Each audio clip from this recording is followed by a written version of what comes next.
ನಮಸ್ಕಾರ. ಚಂದನ ವಾಹಿನಿಯ ಸಮಸ್ತ ವೀಕ್ಷಕರಿಗೆ ವಾರದ ಅತಿಥಿ ಕಾರ್ಯಕ್ರಮಕ್ಕೆ ಆತ್ಮೀಯವಾದ ಸ್ವಾಗತ. ವೀಕ್ಷಕರೇ, ಒಬ್ಬ ವ್ಯಕ್ತಿ ಯಾವುದೇ ಒಂದು ಕ್ಷೇತ್ರವನ್ನ ಅಥವಾ ವೃತ್ತಿಯನ್ನ ಆಯ್ಕೆ ಮಾಡಿಕೊಳ್ಳಲಿ, ಸಾಧನೆ ಯಶಸ್ಸು ಅನ್ನೋದು ಹಂತ ಹಂತವಾಗಿ ಒಂದೊಂದೇ ಮೆಟ್ಟಿಲುಗಳನ್ನು ಏರಿ ಪರಿಶ್ರಮದಿಂದ ಬೆಳೆದು ಬಂದಾಗ ಆ ಸಾಧನೆ ಯಶಸ್ಸಿನ ಆಯಸ್ಸು ಹೆಚ್ಚಾಗತ್ತಂತೆ.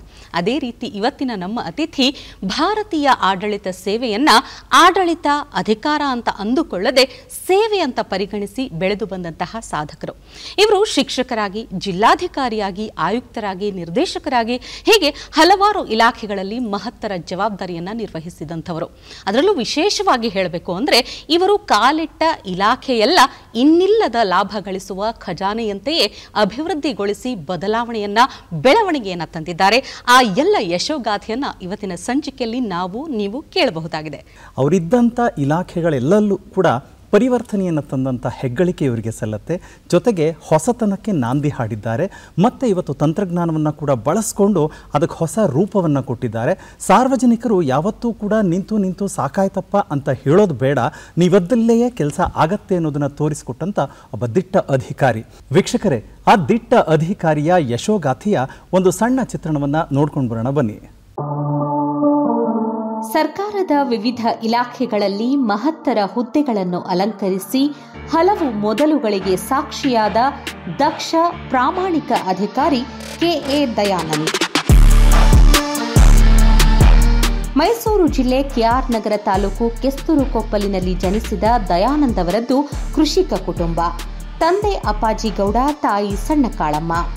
ಅಕ್ಕ ಅಣ್ಣಂದಿರಿರುವ ತುಂಬು ಕುಟುಂಬದಲ್ಲಿ ಬೆಳೆದ ದಯಾನಂದ್ ಅವರು ಬೆಂಗಳೂರಿನಲ್ಲಿ BA, B.Ed ಮತ್ತು ಅರ್ಥಶಾಸ್ತ್ರದಲ್ಲಿ MA ಪೂರೈಸಿದ್ದಾರೆ. ದ್ವಿತೀಯ ದರ್ಜೆ ಸಹಾಯಕರಾಗಿ ವೃತ್ತಿ ಜೀವನ ಆರಂಭಿಸಿದ ದಯಾನಂದ್ ಅವರು ಪ್ರೌಢಶಾಲಾ ಶಿಕ್ಷಕರಾಗಿ, ಚಿಕ್ಕಮಗಳೂರು ಜಿಲ್ಲೆ ಅಸಿಸ್ಟೆಂಟ್ ಕಮಿಷನರ್ ಆಗಿ, ಮಂಗಳೂರು ಜಿಲ್ಲೆ ಅಪರ ಜಿಲ್ಲಾಧಿಕಾರಿಯಾಗಿ ಕಾರ್ಯನಿರ್ವಹಿಸಿದ್ದಾರೆ.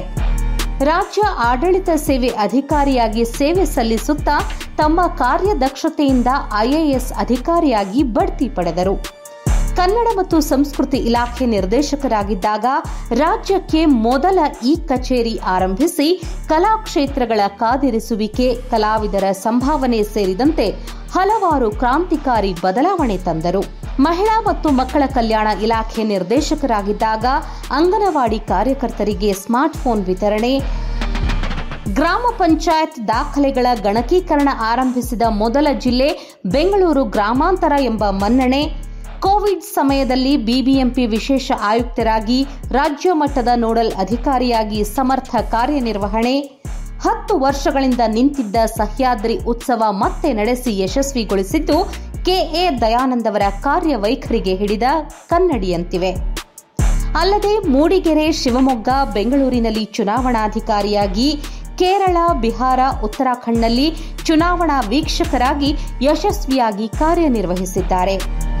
ಕೆಎ ದಯಾನಂದ್ ಅವರು ಪ್ರಸ್ತುತ ನೋಂದಣಿ ಮಹಾಪರಿವೀಕ್ಷಕರು ಮತ್ತು ಮುದ್ರಾಂಕಗಳ ಆಯುಕ್ತರಾಗಿ ಸೇವೆ ಸಲ್ಲಿಸುತ್ತಿದ್ದು, ಏಕೀಕೃತ ಭೂ ನಿರ್ವಹಣಾ ವ್ಯವಸ್ಥೆ ಜಾರಿಗೆ ತಂದು ಕಾನೂನುಬಾಹಿರ ನೋಂದಣಿ ಆಗದಂತೆ ತಡೆದಿರುವ ಮೊದಲ ರಾಜ್ಯ ಎಂಬ ಹೆಮ್ಮೆಗೆ ಕರ್ನಾಟಕ ಪಾತ್ರವಾಗಿದೆ. ಕೆಎ ದಯಾನಂದ್ ಅವರ ಆಡಳಿತ ಸೇವೆ ಗುರುತಿಸಿ ರಾಷ್ಟ್ರೀಯ ಸೇವಾ ಪುರಸ್ಕಾರ, ಕಾಯಕ ಶ್ರೇಷ್ಠ ಪ್ರಶಸ್ತಿ ಮತ್ತು ಇವರ ಜೀವನಾನುಭವ ಕೃತಿ ಹಾದಿಗಲ್ಲು ಕೃತಿಗೆ ರಾಜ್ಯ ಪ್ರಶಸ್ತಿ ಸಂದಿದೆ. ಜನರ ಹಿತಾಸಕ್ತಿ ಅರಿತು ಸಮರ್ಥ ಸೇವೆ ಸಲ್ಲಿಸುತ್ತಿರುವ ಜನಪ್ರಿಯ ಸಜ್ಜನ ಅಧಿಕಾರಿ ಕೆಎ ದಯಾನಂದ್ ಈ ವಾರದ ನಮ್ಮ ಅತಿಥಿ. ಸರ್ ನಮಸ್ಕಾರ, ಕಾರ್ಯಕ್ರಮಕ್ಕೆ ಪ್ರೀತಿಯ ಸ್ವಾಗತ ಸರ್. ಸರ್ ಭಾಳ ಖುಷಿ ಅನಿಸುತ್ತೆ ಸರ್. ತುಂಬ ಸಲ ನಿಮ್ಮನ್ನು ಭೇಟಿ ಮಾಡಿದ್ರೂ ಪ್ರತಿ ಸಲ ಭೇಟಿಯೂ ಕೂಡ ನೀವು ಹೊಸ ಇಲಾಖೆಯಲ್ಲಿರ್ತೀರಾ, ಹೊಸ ಇಲಾಖೆಗೆ ಹೊಸತನ ತಂದು ಕೊಡ್ತೀರಾ. ಅದಕ್ಕೆ ಈಗ ಪ್ರಸ್ತುತ ನೀವಿರುವಂಥ ಇಲಾಖೆಯ ಕಾರ್ಯವೈಖರಿಗೆ ನಿಮಗೊಂದು ಅಭಿನಂದನೆಗಳನ್ನು ತಿಳಿಸ್ತಾ ಸರ್, ಮೊದಲು ಅಲ್ಲೇ ಶುರು ಮಾಡೋಣ ಸರ್. ಇವತ್ತೇನಾಗಿದೆ, ಬೆಂಗಳೂರಿನಂಥ ಮಹಾನಗರದಲ್ಲಿ ಎಲ್ಲರೂ ನಮ್ಮದೊಂದು ಸ್ವಂತ ಸೂರು ಬೇಕು, ಅಥವಾ ಯಾರೋ ಅಪ್ಪ ಮಾಡಿದ್ದೋ ಇನ್ಯಾರೋ ಮಾಡಿದ್ದನ್ನು ನಮಗೆ ವರ್ಗಾವಣೆ ಮಾಡ್ಕೊಳ್ಬೇಕು ಅಂತ ಹೇಳಿದಾಗ ಇದರ ತಾಕಲಾಟ ಇದೆಯಲ್ಲ ಸರ್, ಅದು ಹೇಳತೀರದು. ಆದರೆ ಅದಕ್ಕೊಂದು ಹೊಸ ರೂಪ ಕೊಡಕ್ಕೆ ಹೊರಟಿದಿರಲ್ಲ ಸರ್, ಅದರ ಬಗ್ಗೆನೇ ಹೇಳಿ ಸರ್. ಮುಖ್ಯವಾಗಿ ನೋಂದಣಿ ಇಲಾಖೆ ಅಂದ ತಕ್ಷಣ ಜನರಿಗೆ ಒಂದು ರೀತಿ ಭಯ. ಹೌದು ಸರ್, ಅಲ್ಲಿ ಹೋದ್ರೆ ನಮ್ಮನ್ನು ಶೋಷಣೆ ಮಾಡ್ತಾರೆ, ಕಷ್ಟ, ಇದೆಲ್ಲ ಇತ್ತು. ಹೌದು. ಬಟ್ ಮುಂದೆ ಇದು ಬಹಳಷ್ಟು ಬದಲಾವಣೆ ಆಗಿದೆ. ಈಗ ಆಗಿದೆ, ಮುಂದೆ ಇನ್ನಷ್ಟು ಬದಲಾವಣೆ ಆಗುತ್ತೆ. ಹೇಗೆ ಅಂತ ಅಂದ್ರೆ ಒಂದು ಈ ರಿಯಲ್ ಎಸ್ಟೇಟ್ ಅನ್ನೋದು ಏನಿದೆ, ಆ ರಿಯಲ್ ಎಸ್ಟೇಟ್ ಅನ್ನೋರು ಉತ್ತಮವಾಗೂ ಕೆಲಸ ಮಾಡ್ತಾರೆ, ದುರುಪಯೋಗನೂ ಪಡಿಸ್ಕೊಳ್ತಾರೆ. ಅದರಲ್ಲಿ ಬಲಿಪಶಿ ಆಗೋವಂಥವ್ರು ಯಾರೋ ಓನರು, ಯಾರ್ದೋ ಜಮೀನಿನ ಯಾರನ್ನೋ ಸೈಟನ್ನು ಕೊಂಡ್ಕೊಂಡಂಥ ವ್ಯಕ್ತಿ ಅಥವಾ ಮಾರ್ದಂಥ ವ್ಯಕ್ತಿ. ಒಂದೇ ಖಾತೆಗೆ ಒಬ್ಬನೇ ಹೆಸರಲ್ಲಿರೋ ಸೈಟನ್ನು 4 ಜನಕ್ಕೆ ಮಾಡ್ತಾರೆ. ನಮ್ಮ ಹೆಸರಲ್ಲೇ ಇನ್ನೊಬ್ಬರು ರಿಜಿಸ್ಟರ್ ಮಾಡಿಕೊಟ್ಟು ಬಿಡ್ತಾರೆ, ಸೃಷ್ಟಿ ಮಾಡ್ಕೊಂಡು ಮಾಡ್ತಾರೆ. ಈ ಥರ ಎಲ್ಲ ಇತ್ತು. ಹಾಗಾಗಿ ಈ ಒಂದು ತಂತ್ರಜ್ಞಾನ ಇದೆ, ತಂತ್ರಾಂಶ ಇದಾವೆ. ಈಗ ನೋಂದಣಿಗೆ ಸಂಬಂಧಪಟ್ಟಂತೆ ಕಾವೇರಿ ತಂತ್ರಾಂಶ ಇದೆ, ಭೂಮಿ ಎಲ್ಲ ಪಹಣಿಗಳನ್ನು ನಿರ್ವಹಣೆ ಮಾಡಲಿಕ್ಕೆ ಭೂಮಿ ತಂತ್ರಾಂಶ ಇದೆ, RDPR ನಲ್ಲಿ ಗ್ರಾಮೀಣಾಭಿವೃದ್ಧಿ ಇಲಾಖೆಯಲ್ಲಿ ಖಾತೆಗಳ ನಿರ್ವಹಣೆ ಮಾಡಲಿಕ್ಕೆ ಈ ಸ್ವತ್ತು ಇದೆ, ಈ ಆಸ್ತಿ ನಮ್ಮ BBMP ಮತ್ತೆ ಅರ್ಬನ್ ಲೋಕಲ್ ಬಾಡಿಗೆ ಈ ಆಸ್ತಿ ಇದೆ, BDAಗೆ ULMS ಅಂತ ಇದೆ. ಅವೆಲ್ಲವೂ ಕೂಡ ಅವರವರ ಜಮೀನುಗಳ ಖಾತೆಗಳನ್ನು ನಿರ್ವಹಣೆ ಮಾಡ್ತವೆ. ಅವೆಲ್ಲವನ್ನು ಕೂಡ ಸಂಯೋಜನೆ ಮಾಡಿದ್ದೀವಿ ನಾವು. ನೀವು ಕೊಡೋ ಜನ ತಂದು ಕೊಡುವಂಥ ದಾಖಲೆ ಮೇಲೆ ನಮಗೆ ನಂಬಿಕೆ ಹೋಗ್ಬಿಟ್ಟಿದೆ ಅಂತ. ಯಾಕೆಂದ್ರೆ ಯಾರೋ ಬರ್ತಾರೆ, ಲಕ್ಷಾಂತರ ಉದಾಹರಣೆಗಳಿದೆ, 1-2 ಅಲ್ಲ.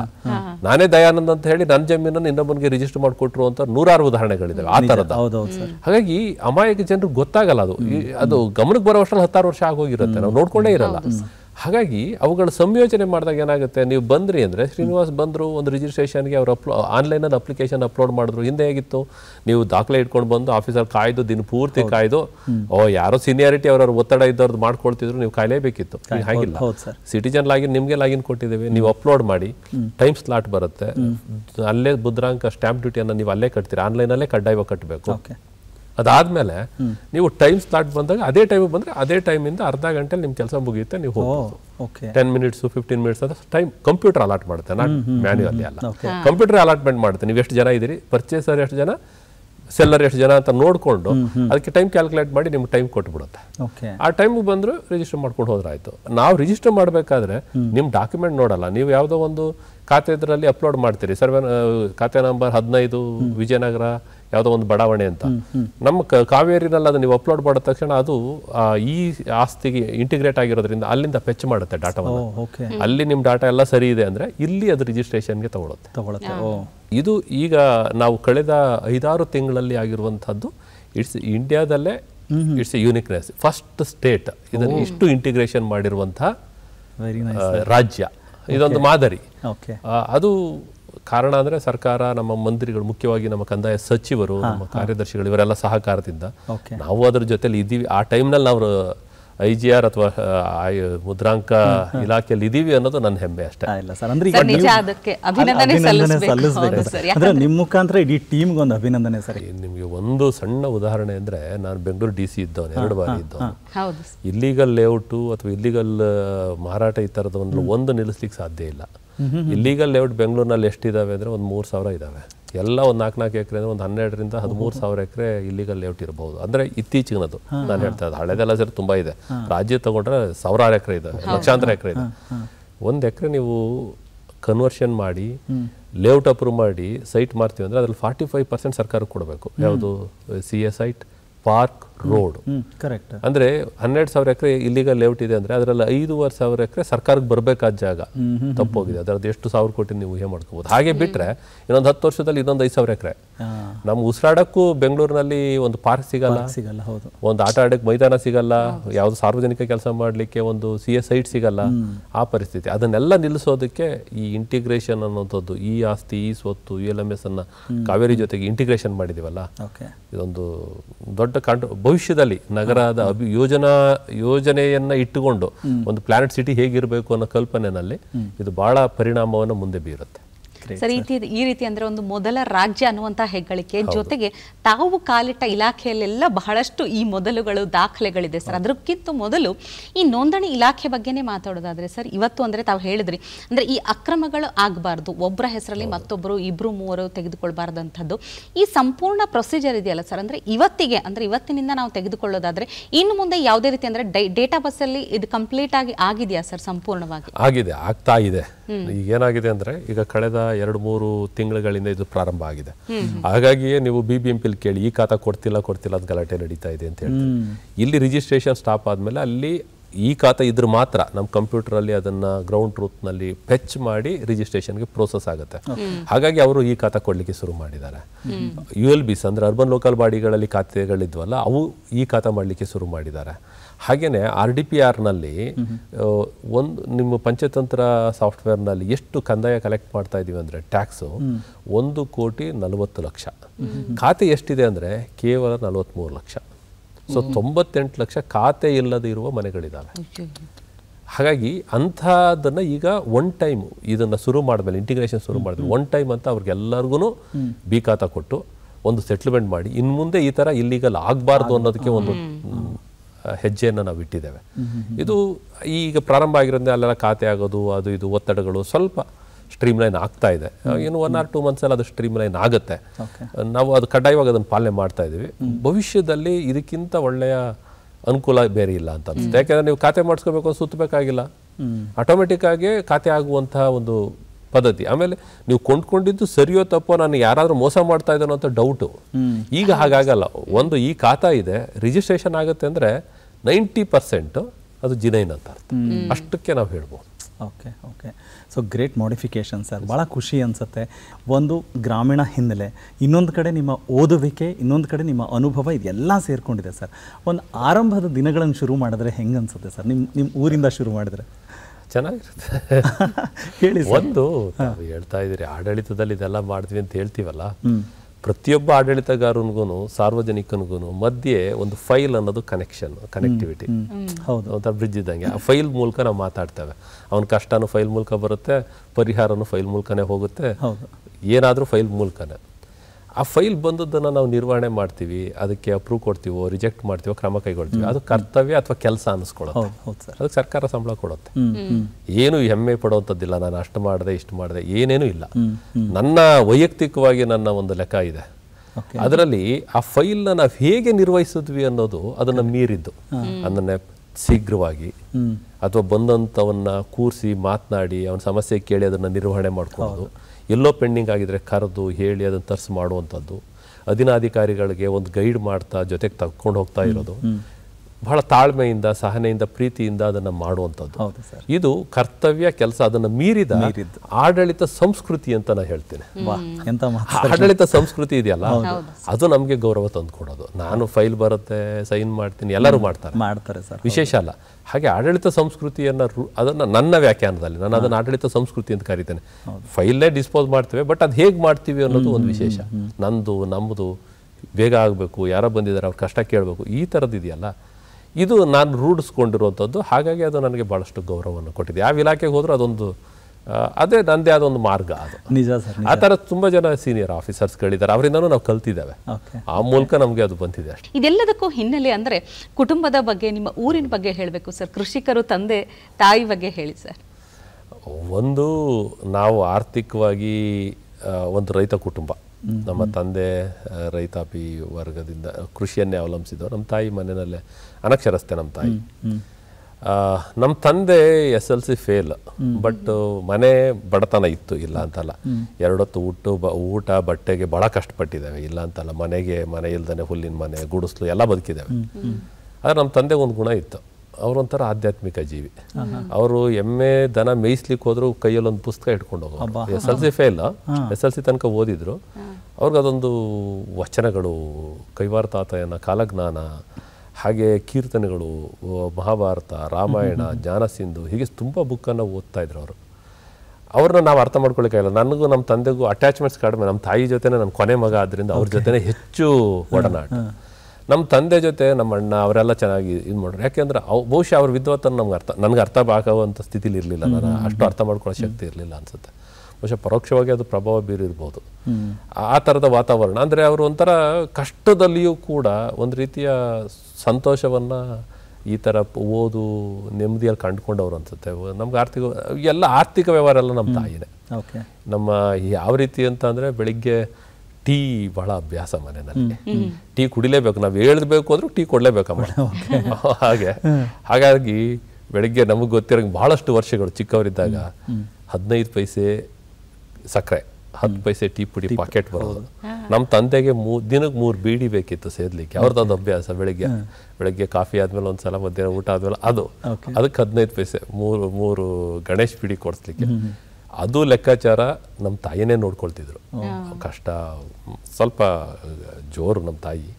ಅಂದರೆ ಆರ್ಥಿಕವಾಗಿ ಸ್ವಲ್ಪ ಒಳ್ಳೆಯ ಮನೆಯಿಂದ ಬಂದು ಆರ್ಥಿಕವಾಗಿ ಚೆನ್ನಾಗಿದ್ದ ಮನೆಯಿಂದ ಬಂದವರು ಅವರು. ಇಲ್ಲಿ ಭಾರಿ ಕಷ್ಟ. ಹಾಗಾಗಿ ಆ ನೋವು ಇದು ನಮ್ಮ ತಂದೆ ಮೇಲೆ ಸಿಟ್ಟು. ನಮ್ಮ ತಂದೆನ ಎಷ್ಟು ಬೈದ್ರು ನಮ್ಮ ತಂದೆ ಮಾತಾಡ್ತಿದ್ದೆ, ಉತ್ತರ ಕೊಡ್ತಿದ್ದೆ ಅಪರೂಪ. ಈ ಥರದ ಒಂದು 2 ಥರದ್ದು ಬಹಳ ನಮ್ಮನ್ನು ಕಷ್ಟಪಟ್ಟು ಸಾಕಿದ್ದಾರೆ. ಬಟ್ ಬೆಳೆದದ್ದು ಆನಂತರ ನಾವೊಂದು SLC ಬಂದ ನಂತರ ನಮ್ಮನ್ನೆಲ್ಲ ಸಾಕಿದ್ದು ನಮ್ಮ ತಂದೆ ತಂಗಿ ಹುಚ್ಚಮ್ಮ ಅಂತ ಇಲ್ಲಿ ಬೆಂಗಳೂರಲ್ಲಿದ್ದರು. ಸರ್ಜರಿ ಡಿಪಾರ್ಟ್ಮೆಂಟ್ನಲ್ಲಿ ಕ್ಲರ್ಕ್ ಆಗಿದ್ರು, ಫಿಸಿಕಲ್ ಹ್ಯಾಂಡಿಕ್ಯಾಪ್ಟ್. ಅವರು ಈಗಲೂ ಇದ್ದಾರೆ, ರಿಟೈರ್ಡ್ ಆಗಲೇ ಒಂದು 30 ವರ್ಷ ಆಯಿತು. ಅವರು ಅಣ್ಣ ತಮ್ಮದೇ. ನಮ್ಮ ತಾತನ ಒಂದು 11 ಜನ ಮಕ್ಕಳು, ಅದರಲ್ಲಿ 9 ಜನ ಇದ್ದರು. ಅವ್ರಿಗೆಲ್ಲ 4 ಜನ ಮಕ್ಕಳು, ಎಲ್ಲ ಹೀಗೆ ನನ್ನಂಗೆ ಇದ್ದವರು. ಯಾರು SLC ಪಾಸ್ ಆಯ್ತಾರೋ ಎಲ್ಲರನ್ನೂ ಮನೆಗೆ ತಂದಿಟ್ರು. ನಮ್ಮ ಮನೆ ಒಂಥರ ಹಾಸ್ಟ್ಲಿಲ್ಲಿ 2 ಹೊತ್ತು ಊಟ, ಗೌರ್ಮೆಂಟ್ ಕಾಲೇಜು, ಎಲ್ಲ ಕಾರ್ಪೊರೇಷನ್ಸ್ ಕಾಲೇಜು. ಎಲ್ಲರೂ ಸುಮಾರು ಒಂದು ನಮ್ಮ ಮನೇಲಿ ಒಂದು 10 ರಿಂದ 15 ಜನ ಇರ್ತಿದ್ವು. ನಾವೇ ನೀರು ಕಾಯಿಸ್ಬೇಕು, ನಾವೇ ರುಬ್ಬಬೇಕು, ಖಾರ ರುಬ್ಬಬೇಕು. ಒಬ್ರು ಅಡುಗೆ ಮಾಡೋರು, ಹೆಣ್ಮಕ್ಳು ಅಡುಗೆ ಮಾಡೋರು, ನಾವು ಪಾತ್ರೆ ತೊಳೆಯೋದು, ಅದು ಹೀಗೆ ಹಂಚಿಕೆ ನಮ್ಮದೇ. ನಮ್ಮ ಕೆಲಸ ನಾವೇ. ಭಾನುವಾರ ಬಂತಂದ್ರೆ ರಾಗಿ ಅಕ್ಕಿನ ಆಯ್ದು ಕಲ್ಲು ಗಿಲ್ಲು ಇವೆಲ್ಲ ಹಳ್ಳಿಯಿಂದ ಅಕ್ಕಿ ರಾಗಿ ತರೋದು.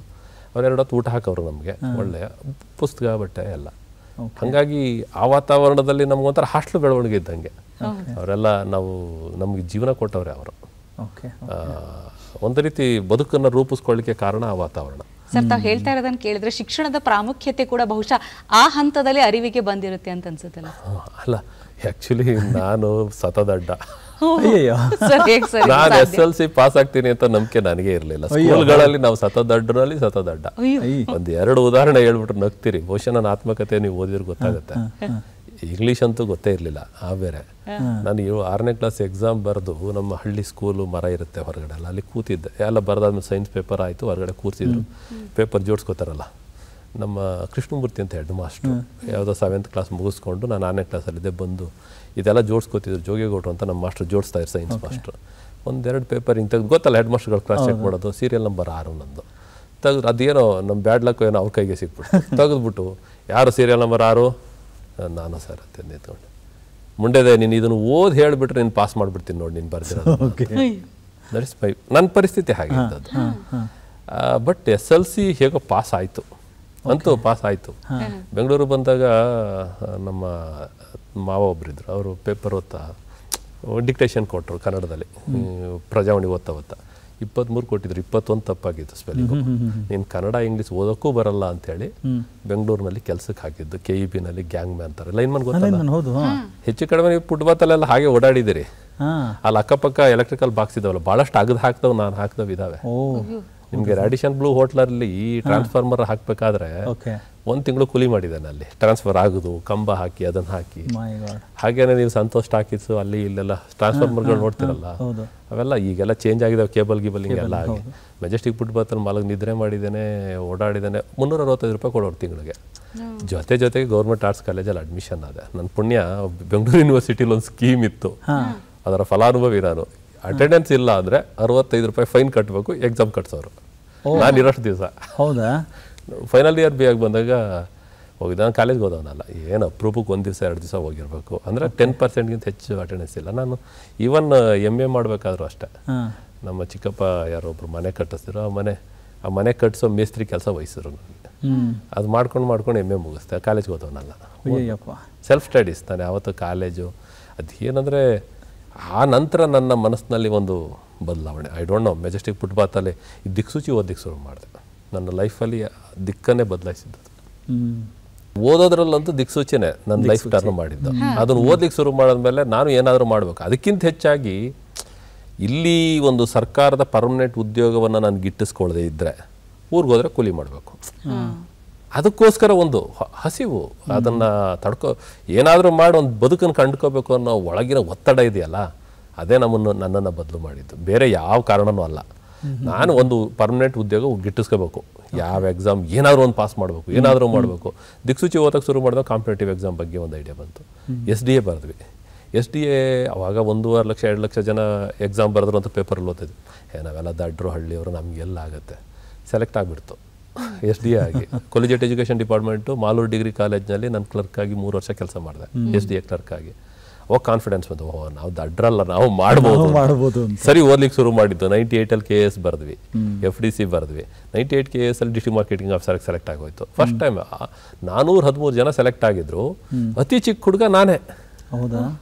ಅವಾಗ 98 KS ಫಸ್ಟ್ ಒಂದು ಲಿಸ್ಟ್ ಅನೌನ್ಸ್ ಆದಾಗ ಅತಿ ಚಿಕ್ಕ ಹುಡುಗ ನಾನೇ. ನಮ್ಮ ಬ್ಯಾಚಲ್ಲಿ ಇವಾಗಲೂ ಎಸಿಗಳಲ್ಲಿ ಚಿಕ್ಕವನೇ ನಾನೇ. ಅದು ಬೇರೆ. ಆಮೇಲೆ ಹೈಸ್ಕೂಲ್ ಟೀಚರು ಹೇಗೋ BEd 1 ವರ್ಷ ನಾನು ಮಾತ್ರ ಕಾಲೇಜ್ಗೆ ಹೋಗಿದ್ದು BEd ಅಲ್ಲೇ, ಇಲ್ಲೇ ಬಾಸಿಂ ಸರ್ಕಲಲ್ಲಿ. ನಾನು ಮೂಡ್ಲುಪಾಳ್ಯದಿಂದ JKWT ಬಾಸಿಂ ಸರ್ಕಲ್ಗೆ ನಡ್ಕೊಂಡೇ ಬರ್ತಿದ್ದೆ. ಯಾವತ್ತು 15 ರೂಪಾಯಿ ಪಾಸ್ ಮಾಡಿಸ್ಲಿಕ್ಕೆ ದುಡ್ಡಿಲ್ಲ ಅಂತ ಬಸ್ಗೆ, ನಡ್ಕೊಂಡೆ ಅಷ್ಟು ಮೂಡ್ಲುಪಾಳ್ಯದಿಂದ ಬಾಸಿಂ ಸರ್ಕಲ್ ರಾಜಾಜಿನಗರ ನಡ್ಕೊಂಡೇ ಬರ್ತಿದ್ದೆ, ನಡ್ಕೊಂಡೆ ಹೋಗ್ತೇವೆ ಕಾಲೇಜ್ಗೆ. ಹಾಗಾಗಿ ಅದಾದಮೇಲೆ ಪರ್ಸೆಂಟೇಜ್ ಮೇಲೆ ಟೀಚರ್ ಪೋಸ್ಟು ಸಿಗಲಿಲ್ಲ. 2003ರಲ್ಲಿ ಒಂದು ಎಂಟ್ರೆನ್ಸ್ CET ಮಾಡಿದ್ರು. ಅದರಲ್ಲಿ CET ಒಳ್ಳೆ ಎಲ್ಲ KSಗೆಲ್ಲ ರೆಡಿ ಆಗಿದ್ದವ್ರು ಬರೆದು ಟೀಚರ್ ಆದೆ. 2 ವರ್ಷ ಟೀಚರು ಮೂಡಿಗೆರೆನಲ್ಲಿ. ಹೀಗೆ ಆನಂತರ 99ನಲ್ಲಿ KS ಬರೆದೆ. ಇನ್ನೂ ಒಳ್ಳೆ ಮಾರ್ಕ್ಸ್ ಬಂತು, ರ್ಯಾಂಕ್ ಬಂತು, AC ಆದೆ. ನಂತರ ಪ್ರಮೋಷನ್ ಆಗಿ ಹಿಂಗೆಲ್ಲ ಸುತ್ತಾಡ್ಕೊಂಡಿಲ್ಲ. ಅಲ್ಲ ಸರ್, ಅಂದರೆ ಈ ದೊಡ್ಡ ಜರ್ನಿ ಗಮನಿಸ್ತಾ ಇದ್ದರೆ ಒಂದು ಏನಂತ ಹೇಳಿದ್ರೆ ಶಾಲೆಗೆ ಕಾಲೇಜಿಗೆ ಹೋಗದೇ ಇರೋದು, ನಿಮ್ಮ ಪಾಡಿಗೆ ನೀವು ಬೇರೆ ಕೆಲಸಗಳು ಮಾಡಿಕೊಂಡು ಬರೀ ಪುಸ್ತಕ ಹಿಡ್ಕೊಂಡು ಬರೀ ನಿಮ್ಮಷ್ಟಿಗೆ ನೀವೇ ಓದ್ಕೊಂಡು ಬಂದಿದ್ದು, ಮತ್ತು ಎಷ್ಟೊಂದು ಜನ ಈಯಾಳಿಸಿದ್ದು ಉಂಟು. ಇಷ್ಟೆಲ್ಲದ್ರ ಮಧ್ಯದಲ್ಲಿ ಮತ್ತೆ ವಾಪಸ್ ಈಗ ಅವರೆಲ್ಲ ಸಿಕ್ಕಿದಾಗ ಅದೇ ಜಾಗದಲ್ಲಿ ನೀವು ಕೆಲಸ ಮಾಡಿದಾಗ ಹೆಂಗಿದೆ ಸರ್ ಅದು? ಅಲ್ಲ, ಒಂದು ಆಶ್ಚರ್ಯ ಅಂದರೆ ನನ್ನ ಕಾಲೇಜ್ಗೆ ಹೋಗದೆ ಇರೋದ್ರಿಂದ ಯಾರು ಫ್ರೆಂಡ್ಸೇ ಇಲ್ಲ. ಕಾಲೇಜ್ ಫ್ರೆಂಡ್ಸು ಒಂದು ಫ್ರೆಂಡ್ಸ್ ಆಗಿದ್ರು ತಾನೆ. ಯಾರೋ ಮಂಜುನಾಥ್ ಅಂತ ಮಾತ್ರ ಒಂದು ಟೀಮ್, ಒಂದು 2-3 ನನಗೆ ಚೆನ್ನಾಗಿದೆ. ನಾನು ದಿಕ್ಸೂಚಿ ಓದಕ್ಕೆ ಕಲಿಸಿದ ಮಂಜುನಾಥ್ ಅಂತ ಹುಡುಗ. ಅವ್ರ ತಂದೆ NGF ಅಲ್ಲಿ ಇದ್ರಂತೆ, ಅವರು ರಿಟೈರ್ಡ್ ಆದರು. ಅವನು ನನಗೆ ಇದನ್ನು ಓದೋದು ಕಲಿಸ್ತವನು. ಡಿಗ್ರಿ ಕಂಪ್ಲೀಟ್ ಆಗಲಿಲ್ಲ. ಅವನೊಬ್ಬ ಕಾರ್ ಡ್ರೈವರ್ ಆದ. ಅವಾಗ ಮೊಬೈಲ್ ಇರಲಿಲ್ಲ. ಯಾವಾಗಲೂ ಒಂದ್ಸಲ ಮಾರ್ಕೆಟಲ್ಲಿ ಸಿಕ್ಕಾಗ ಮಾತಾಡಿಸ್ಬಿಟ್ರೆ ಇನ್ನು ಸಿಗಲೇ ಇಲ್ಲ ಅವನು ನನಗೆ. ಇವತ್ತು ಪ್ರತಿ ದಿವಸ ಜ್ಞಾಪಕ ಬರ್ತದೆ. ಯಾಕಂದ್ರೆ ನಾನು ದಿಕ್ಸೂಚಿ ಓದಕ್ಕೆ ಕಲಿಸಿದ್ದೆ ಅವನು ಎಲ್ಲೋದ್ರೂ ಇಂಟರ್ ಕಾಲೇಜ್ ಕಾಂಪಿಟೇಷನ್ಗೆ ಆಸುಭಾಷಣ ಸ್ಪರ್ಧೆ ಇರಲಿ, ಪ್ರಬಂಧ ಇರಲಿ, ರಸಪ್ರಶ್ನೆ ಎಲ್ಲ ಮಾಡ್ಕೊಂಡು ಬರೋನು, ಪ್ರೈಸ್ ತರೋನು. ಆರ್ಟ್ಸ್ ಕಾಲೇಜ್ ತಂದು ಟೇಬಲ್ ಮೇಲೆ ಇಡೋರು. ನನಗೆ ಅವನೊಬ್ಬನೇ ಪರಿಚಯ ಆಗಿದ್ದು. ನಾನು ಕೇಳಿದ್, ಮಂಜುನಾಥ್ ಇದೆಲ್ಲ ಹೆಂಗೆ ಅಂತ. ನನ್ನನ್ನು 2 ಸಲ ಕರ್ಕೊಂಡು ಹೋಗಿದ್ದ, ಬಾ ನೀನು ಅಂತ. ಅವಾಗ ನನಗೆ ಯಾಕೆಂದರೆ ದಿಕ್ಸೂಚಿ ಓದು ಇದರಲ್ಲಿ ಸಿಗುತ್ತೆ ಅಂತ ಹೇಳಿ ನನಗೆ ಅವ್ನು ಬುಕ್ ಮಾಡಿ 5-6 ದಿಕ್ಸೂಚಿಗಳನ್ನು ಅವನೊಂದು ಬುಕ್ ಮಾಡಿ ಬೈಂಡ್ ಮಾಡಿ ಕೊಟ್ಟಿದ್ದ. ಅಲ್ಲಿ ಶುರುವಾಯಿತು. ನಾನು ಅದನ್ನು ಓದ್ತಿದ್ದ ಹಾಗೆ ಅದೇ ನನ್ನ ಮನಸ್ಸಿನಲ್ಲಿ ಭಾಳ ಪರಿವರ್ತನೆ ಇತ್ತು ಅಂತ. ಓಕೆ ಸರ್, ಇಷ್ಟಾದರೂ ಅದು 10th ಇಲ್ಲಿ ಬೆಳಗಾವಿಯಲ್ಲಿ ಸರ್, ಯಾಕೆ ಸರ್ ರೀಸನ್? ಅದು ನಾನು ಊರಲ್ಲೇ ಇದ್ದೆ, ಹಳ್ಳಿಲೆಲ್ಲ ಇದ್ದೆ. ಹಳ್ಳಿಲಿ ದಡ್ಡನಾಗಿದೆ ನೀವು ಹೇಳಿದ್ನಲ್ಲ. ಅವಾಗ ನಮ್ಮ ಕೊನೆ ಒಬ್ಬರು ಚಿಕ್ಕಪ್ಪ, ಅಂದರೆ ನಾವು 9 ಜನ ನಮ್ಮ ತಾತನಿಗೆ ಮಕ್ಕಳಿದ್ರು. 11 ಜನದಲ್ಲಿ 2 ಇರಲ್ಲ, 9 ಜನ ಇದ್ರಂತ. ಕೊನೆ ಚಿಕ್ಕಪ್ಪ ರೈಲ್ವೆ ಡಿಪಾರ್ಟ್ಮೆಂಟಲ್ಲಿ ಅಲ್ಲಿದ್ದರು. ಅವರು ಆಗ್ತಾನೆ ಮದುವೆ ಆಗಿದ್ರು ಮೈಸೂರಲ್ಲಿ. ಅವ್ರದ್ದು ರೈಲ್ವೆ ಡಿಪಾರ್ಟ್ಮೆಂಟ್ ಗೊತ್ತಲ್ಲ, 24x7 ಕೆಲಸ ಮಾಡ್ತಾರೆ. ಎಷ್ಟೋ ಸರ್ ನೈಟೆಲ್ಲ. ಅದು ರೈಲ್ವೆ ಟ್ರ್ಯಾಕ್ ಪಕ್ಕದಲ್ಲಿ ಒಂದು ಇದಿರುತ್ತೆ, ಮನೆ ಕ್ವಾರ್ಟರ್ಸ್ ಇರುತ್ತೆ. ಮನೇಲಿ ಯಾರು ಇಲ್ಲ ಅಂತ ಇರೋಕ್ಕೊಬ್ಬರು ಬೇಕು ಅಂತ ಹೇಳಿ ಡಿಸೈಡ್ ಮಾಡಿ ನಮ್ಮ ಸ್ಕೂಲಿಗೆ ಬಂದು ಸುಮ್ಮನೆ ನಮ್ಮ ಅಣ್ಣನ ಮಗ ಏನು ಓದ್ತಾನೆ. ಸುಮಾರು ಜನ ಅಣ್ಣನ ಮಕ್ಕಳೆಲ್ಲ ಇದ್ವಿ. ಅದು ಬೇರೆ ಅವ್ರು ಹೇಳಿದ್ರು. ನಮ್ಮ ಏನಾಗಿತ್ತು ಅವಾಗ ಅಂದರೆ, ಒಂದು ಯಾವುದೋ ಅವಾಗ ತಾನೇ 8th 9th 10th school sanction ಆಗಿ ಬಿಲ್ಡಿಂಗ್ ಇರಲಿಲ್ಲ. ಯಾವುದೋ ಹುಣಸೆಹಣ್ಣು ಅದು ಇದು ತುಂಬಕ್ಕಿಂತ ಗೋಡನ್ನಲ್ಲಿ ಹೊರಗಡೆ ಅರ್ಧ ಒಳಗಡೆ ಅರ್ಧ ಹುಡುಗರು ಕೂತ್ಕೋತಿದ್ದು. ಅಲ್ಲಿ ಸ್ಕೂಲ್ ನಡೆಯೋದು ನನ್ನ ಮನೆ ಪಕ್ಕನೇ. ನಮ್ದು ಹೆಂಗೆ ಗೊತ್ತಲ್ಲ, ಬೆಳಗ್ಗೆ ಹುಲ್ಲು ಹೊತ್ಕೊಂಡು ಬರೋದು, ಮನೆಗೆ ಹಾಕೋದು, ಸ್ಕೂಲ್ ಓಡ್ ಬರೋದು, ಮುಖ ತೊಳಿತಿದ್ವ ಇಲ್ದು ಯಾವೆಲ್ಲ ಪದ್ಧತಿಗಳು ನೀವು ನೋಡೋರ ಈಗಲೂ ನೆನೆಸ್ಕೊಂಡ್ರೆ ಗದ್ದೆಯಿಂದ ಕೆಲಸ ಮಾಡಿ ಓಡ್ ಬರೋದು. ನೆಕ್ಸ್ಟ್ ಮಧ್ಯಾಹ್ನ ಸ್ಕೂಲ್ ಬಿಟ್ಟ ತಕ್ಷಣ ದನಗಳನ್ನು ಇಟ್ಕೊಂಡೋಗಿ ನೀರು ಕುಡಿಸೋದು, ಮತ್ತೆ ಸಂಜೆ ಹತ್ಕೊಂಡು ಬಿಂದು ಇಟ್ಕೊಂಡು ಅಥವಾ ಸಗಣಿ ಎತ್ತಕ್ಕೆ ಬಗ್ಗೆ ಇದು ಇಟ್ಕೊಂಡು, ಇದನ್ನೆಲ್ಲ ನಮ್ಮ ಟೀಚರ್ಸ್ ನಮ್ಮ ಮನೆ ಹತ್ರನೇ ಇದ್ದಿದ್ದರಿಂದ ಗಮನಿಸೋರು. ಅವ್ರೊಂದು ಮಾತು ಹೇಳಿದ್ರು, ಇನ್ನೂ ನನಗೆ ಜ್ಞಾಪಕ ಇದೆ. ಏನು ಓದ್ತಾವ್ರಿ ಹುಡುಗರುಗಳು, ಅವ್ನೇನು ಮಾಡ್ತಾರೆ, ಇಲ್ಲೇ ಎಲ್ಲ ಮಾಡ್ತಾರೆ, ನೀವು ಕರ್ಕೊಂಡೋಗಿ ಓದಿಸಿದ್ರು ಓದ್ತವೆ ಅಂದರು. ಅವ್ರು ನನ್ನನ್ನು ಅಲ್ಲಿಗೆ ಜೊತೆಗೆ ಕರ್ಕೊಂಡೋದ್ರು. ರಾಯಬಾಗ್ ಹೋದೆ. 1 ವರ್ಷ ಕಷ್ಟಪಟ್ಟು ಹೇಗೋ SLC ಪಾಸ್ ಮಾಡಿದೆ. ಸರ್, ಈಗ ಒಟ್ಟಿನಲ್ಲಿ ಅಂದರೆ ಭಾರತೀಯ ಆಡಳಿತ ಸೇವೆ ಪರೀಕ್ಷೆ ಪಾಸ್ ಆದಾಗ, ಅಂದರೆ ಇವತ್ತು ನಾವು ನಿಮ್ಮ ಈ ಸಾಧನೆಯ ಹಾದಿಯನ್ನು ನೋಡಿದಾಗ ಕನ್ನಡ ಮತ್ತು ಸಂಸ್ಕೃತಿ ಇಲಾಖೆ ಆಗಿರಬಹುದು, ಬಹಳಷ್ಟು ಮುಜರಾಯಿ ಇಲಾಖೆ, ಎಲ್ಲ ಇಲಾಖೆಗಳಲ್ಲೂ ಬಹಳ ಮಹತ್ತರ ಕೆಲಸಗಳನ್ನು ಮಾಡಿದ್ದೀರಿ. ಆದರೆ ಮೊದಲು ಅಂದರೆ ಈ ಆಡಳಿತ ಕೆಲಸದ ಗ್ರಿಪ್ ಅನ್ನೋಂಥದ್ದು ಇದೆಯಲ್ಲ ಸರ್, ಹೇಗೆ ಕಲ್ತ್ರಿ? ಮೊದಲು ತಾವು ನಿರ್ವಹಿಸಿದ ಇಲಾಖೆ ಅದಕ್ಕೂ ಒಂದು ಕಾರಣ ಇದೆ. ನನ್ನ ಜೊತೆ 20 ಜನ AC-ಗಳಿದ್ರು. ಅಸಿಸ್ಟೆಂಟ್ ಕಮಿಷನರ್ ಆಗಿ ನಾವು ಸೆಲೆಕ್ಟ್ ಆಗಿದ್ದೆ. ನಾನು ಡೈರೆಕ್ಟ್ IAS ಅಲ್ಲ, ಪ್ರೊಮೋಟಿವ್ IAS. ಎಲ್ಲರೂ ಕೂಡ ಒಳ್ಳೆ ಇಂಗ್ಲೀಷ್ ಮಾಧ್ಯಮದಲ್ಲಿ ಇಂಜಿನಿಯರ್ಸ್ ಇದ್ದರು, ಕಂಪ್ಯೂಟರ್ ಇಂಜಿನಿಯರ್ಸ್ ಇದ್ದರು, ಡಾಕ್ಟರ್ ಇದ್ದರು, IAS ಮಾಡಿದವರು ಇದ್ದರು, IAS ಅಲ್ಲಿ ಆಡಿಟ್ ಜನರಲ್ ಆಗಿದ್ದಂಥವ್ರು, ಪ್ರೊಫೆಸರ್ಸ್ ಇದ್ದರು. ನನಗೆ ಇಂಗ್ಲೀಷು ಬರ್ತಿರ್ಲಿಲ್ಲ ಅವಾಗ. ಎಷ್ಟು ಬರೀಲಿಕ್ಕೆ ಓದಲಿಕ್ಕೆ ಎಷ್ಟು ಬೇಕು, ಮಿನಿಮಮ್ ಬೇಸಿಕ್ ಅಷ್ಟೇ ನನಗೆ ಗೊತ್ತಿದ್ದದ್ದು. ನಂತರ ಮಾತಾಡೋದು ಬೇಸಿಕ್ ಅಷ್ಟೇ ಗೊತ್ತಿದ್ದದ್ದು. ಅಷ್ಟೇ. ನಾನು ಹೆಚ್ಚು ಇಂಗ್ಲೀಷ್ನಲ್ಲಿ ಪರಿಣಿತಿ ಇರಲಿಲ್ಲ. ಯಾಕೆ ನಾನು ಕಾಲೇಜ್ಗೆ ಹೋಗಲಿಲ್ಲ, ಎಲ್ಲೂ ಆಗಲೇ ನಾನು ಮಾತಾಡೋಕ್ಕೆ ಯಾರು ಫ್ರೆಂಡ್ಸು ಸಿಗಲಿಲ್ಲ, ಅದು ಅಭ್ಯಾಸವೇ ಆಗಲಿಲ್ಲ. ಓದೋಕ್ಕೆ ಎಷ್ಟು ಬೇಕು, ಎಕ್ಸಾಮ್ ಪಾಸ್ಗೆ ಎಷ್ಟು ಬೇಕು ಅಷ್ಟೇ ನನಗೆ ಗೊತ್ತಿದ್ದದು. ಅವ್ರನ್ನೆಲ್ಲ ನೋಡಿದಾಗ ನನಗೆ ಇನ್ಫೀರಿಯಾರಿಟಿ ಯಾವಾಗಲೂ ಕಾಡೋದು, ಯಾವಾಗಲೂ ಕಾಡ್ತಿತ್ತು.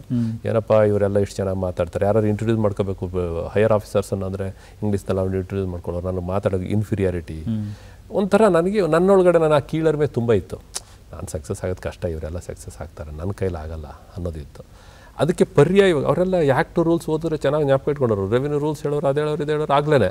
ಕಂಪ್ಯೂಟ್ರು ಒಳ್ಳೆ ಎಕ್ಸ್ಪರ್ಟ್ ಇದ್ರು. ನಾನು ಕಂಪ್ಯೂಟರ್ ಮುಟ್ದವನೇ ಅಲ್ಲ, ನಾನು ಆನ್ ಆ್ಯಂಡ್ ಆಫ್ ಮಾಡ್ಲಿಕ್ಕೆ ಬರ್ತಿರ್ಲಿಲ್ಲ, ಅಂಥ ಪರಿಸ್ಥಿತಿ ಇತ್ತು. ನಾನು ಟ್ರೈನಿಂಗ್ ಹೋದಾಗ ನನ್ನದೇ ಆದ ನಾನು ಆಲೋಚನೆ ಮಾಡಿದ್ದು ಏನು ಮಾಡಬೇಕು, ನಾನು ಸರ್ವೈವ್ ಆಗೋಕ್ಕೆ ಏನು ಮಾಡಬೇಕು ಅಂತ. ನನಗಂತೂ ಜೋರು ಹೊಡೆದು, ನನಗೆ ಸ್ವಲ್ಪ ಈ ಜೋರು ಹೊಡೆಯೋದು, ಹೆದರ್ಸೋದು ಇದಿರಲಿಲ್ಲ. ಕೆಲವರೆಲ್ಲ ಸ್ಟ್ರಾಂಗ್ ಇದ್ರು ಅದರಲ್ಲಿ, ಕಮಾಂಡ್ ಇರೋ ಅಂಥವ್ರು. ನನಗೆ ಅದಕ್ಕೆ ಆಲ್ಟರ್ನೇಟ್ ಹುಡುಕ್ತಾ ಹೋದದ್ದು. ಜನರನ್ನ ಪ್ರೀತಿಯಿಂದ ಮಾತಾಡಿಸ್ಬೇಕು, ಕೇಳಿ ತಿಳ್ಕೋಬೇಕು, ಅದನ್ನು ಅವ್ರಿಗೆ ಸ್ಪಂದಿಸಿ ಕೆಲಸ ಮಾಡಬೇಕು ಅಂತ ಈ ಮಾರ್ಗದಲ್ಲಿ ಹೊರಟಾಗ ಅದು ನನಗೆ ಯಶಸ್ಸನ್ನು ಕೊಡ್ತು. ಆ ಗ್ರಿಪ್ ತಾನಾಗೆ ಬಂತು. ನನಗೆ ಜನ ಯಾರು ಬಂದರೆ ಕೂರಿಸ್ಬಿಟ್ಟು ಕೇಳ್ತೇನೆ, ಅವ್ರು ಎಷ್ಟೊತ್ತಾದರೂ ಹೇಳಿ ಕೇಳಿಸ್ಕೊಳ್ತೇನೆ. ಯಾಕೆಂದರೆ ಅವ್ರ ಸಮಸ್ಯೆ ನನ್ನದೇ ಆದ ಜಡ್ಜ್ಮೆಂಟ್ ನಾನೇ ಬರೀಲಿಕ್ಕೆ ಶುರು ಮಾಡಿದೆ. ಜನರನ್ನ ಹಳ್ಳಿಗೆ ಹೋಗ್ತಿದ್ದೆ, ಮಾತಾಡಿಸ್ತಿದ್ದೆ. ಒಂದು ರೀತಿ ಜನರನ್ನ ಹತ್ರ ಇಟ್ಕೊಂಡು ಅವ್ರು ಕೇಳ್ತಾ ಕೇಳ್ತಾ ಸಮಸ್ಯೆಗೆ ಉತ್ತರ ಹುಡುಕ್ತಾ ಹೋದೆ. ಅವ್ರಿಗಿಂತ ಹೆಚ್ಚಾಗಿ ನಾನು ಎಕ್ಸ್ಪರ್ಟ್ ಆದೆ. ಕೊನೆಗೆ ಹೇಗೆ ಅಂದರೆ ನನಗೆ ಈ ಕಂಪ್ಯೂಟರ್ ಆನ್ ಆ್ಯಂಡ್ ಆಫ್ ಮಾಡೋಕ್ಕೆ ಬರ್ತಿಲ್ಲ. ಕನ್ನಡ ಸಂಸ್ಕೃತಿ ಇಲಾಖೆಗೆ ಬಂದಾಗ ಈ ಫೈಲ್ ಕಳುವಾಗುತ್ತೆ, ಅದಾಗುತ್ತೆ, ತಾವು ನೋಡಿರ್ತೀರಿ ಅಂತೇಳಿ ಅದು ಪರಿಹಾರ ಅಂತೇಳಿ ಈ ಆಫೀಸ್ ಶುರು ಮಾಡಿದ್ದು. ಇವತ್ತು ಅದೇ ಮಾದರಿ. ಇವತ್ತು ಅಟೆಂಡರಿಂದ ಹಿಡಿದು CM ಫೈಲು ಈ ಆಫೀಸಲ್ಲೇ ಹೋಗಬೇಕು. ನಿಮಗೆ ಕೇಳಿರ್ಬೋದು ಹಿಂದೆ BBMPಗೆ ಬೆಂಕಿ ಬೀಳ್ತು, ಕಡ್ತ ಸುಟ್ಟೋದು ಅಂತ. ಯೂನಿವರ್ಸಿಟಿ ಇದಕ್ಕೆಲ್ಲ ಬೆಂಕಿ ಬೀಳ್ತು, ಸುಟ್ಟೋಯ್ತು. ಯಾಕೆ? ಅವಾಗ ಮ್ಯಾನ್ಯುವಲ್ ಇದ್ದಾಗ ಯಾರು ಏನು ಬೇಕಾದ್ರೂ ಬಹಳ ಮಿಸ್ಯೂಸ್ ಇತ್ತು. ಇವಾಗ ಎಲ್ಲಿಗೆ ಬೆಂಕಿ ಬಿದ್ದರೂ ನಮ್ಮ ಕಡ್ತ ಎಲ್ಲೂ ಹೋಗಲ್ಲ, ಎಲ್ಲ ಒಂದು ಕಡೆ ಇರುತ್ತೆ. ಹಾಗಾಗಿ ಕರ್ನಾಟಕಕ್ಕೆ ಫಸ್ಟ್ ಇಂಟ್ರೊಡ್ಯೂಸ್ ಮಾಡಿದ್ದು ಈ ಆಫೀಸನ್ನು. ಆಶ್ಚರ್ಯ ಅಂದರೆ ನನಗೆ ಕಂಪ್ಯೂಟ್ರೇ ಗೊತ್ತಿರಲಿಲ್ಲ. ಬಟ್ ಏನು ಮಾಡಬೇಕು ಅನ್ನೋ ಒಂದು ವಿಷನ್ ಇತ್ತು, ಆಸಕ್ತಿ ಇತ್ತು, ಮನಸ್ಸಿತ್ತು. ಈಗ ನನ್ನ ಜೊತೆ ಕಂಪ್ಯೂಟರ್ ಎಕ್ಸ್ಪರ್ಟ್ ಇದ್ದಂಥ, ಕಂಪ್ಯೂಟರ್ ಇಂಜಿನಿಯರ್ ಇದ್ದಂಥವರು ನಾನು ಆಫೀಸರ್ ಇದ್ದರು. ಬಟ್ ನನಗೆ ಇದು ಸಾಧ್ಯ ಆಗಿದ್ದು ಹೇಗೆ ಅಂದರೆ ಆ ಉತ್ಸಾಹ, ನಮ್ಮ ಏನಾದರೂ ಮಾಡಬೇಕು. ನನ್ನಂತ ಬಂದವ್ರಿಗೆ ನನ್ನಂಗೆ ಹಿನ್ನೆಲೆ ಇಟ್ಕೊಂಡು ಬಂದ ನಾನೊಂದು ಒಂದು ಆದಾಯ ಪ್ರಮಾಣ ಪತ್ರ ಮಾಡ್ಕೊಳ್ಳಿ ಭಾಳ ಸಾಹಸ ಮಾಡಿದೆ, ಕಣ್ಣೀರು ಹಾಕಿದ್ದಾನೆ ತಾಲೂಕು ಆಫೀಸ್ಗಳಲ್ಲಿ.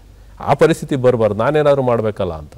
ಹಾಗೆ ಮಾಡ್ತಾ ಮಾಡ್ತಾ ಮಾಡ್ತಾ ತಾನಾಗೇನೆ. ಸರ್, ನೀವು ಚಿಕ್ಕಮಗಳೂರಲ್ಲಿದ್ದಂಥ ಸಂದರ್ಭದಲ್ಲಿ, ಚಿಕ್ಕಮಗಳೂರು ಅಂದರೆ ನಮಗೆಲ್ಲ ಯಾವಾಗಲೂ ಕೇಳಿಸ್ತಾ ಇದ್ದಿದ್ದು ನಕ್ಸಲ್ ಹಾವಳಿ, ನಕ್ಸಲ್ದು ಏನು ತುಂಬ ನಡೀತಾ ಇತ್ತಲ್ಲ ಸರ್, ಅಂಥ ಸಂದರ್ಭ.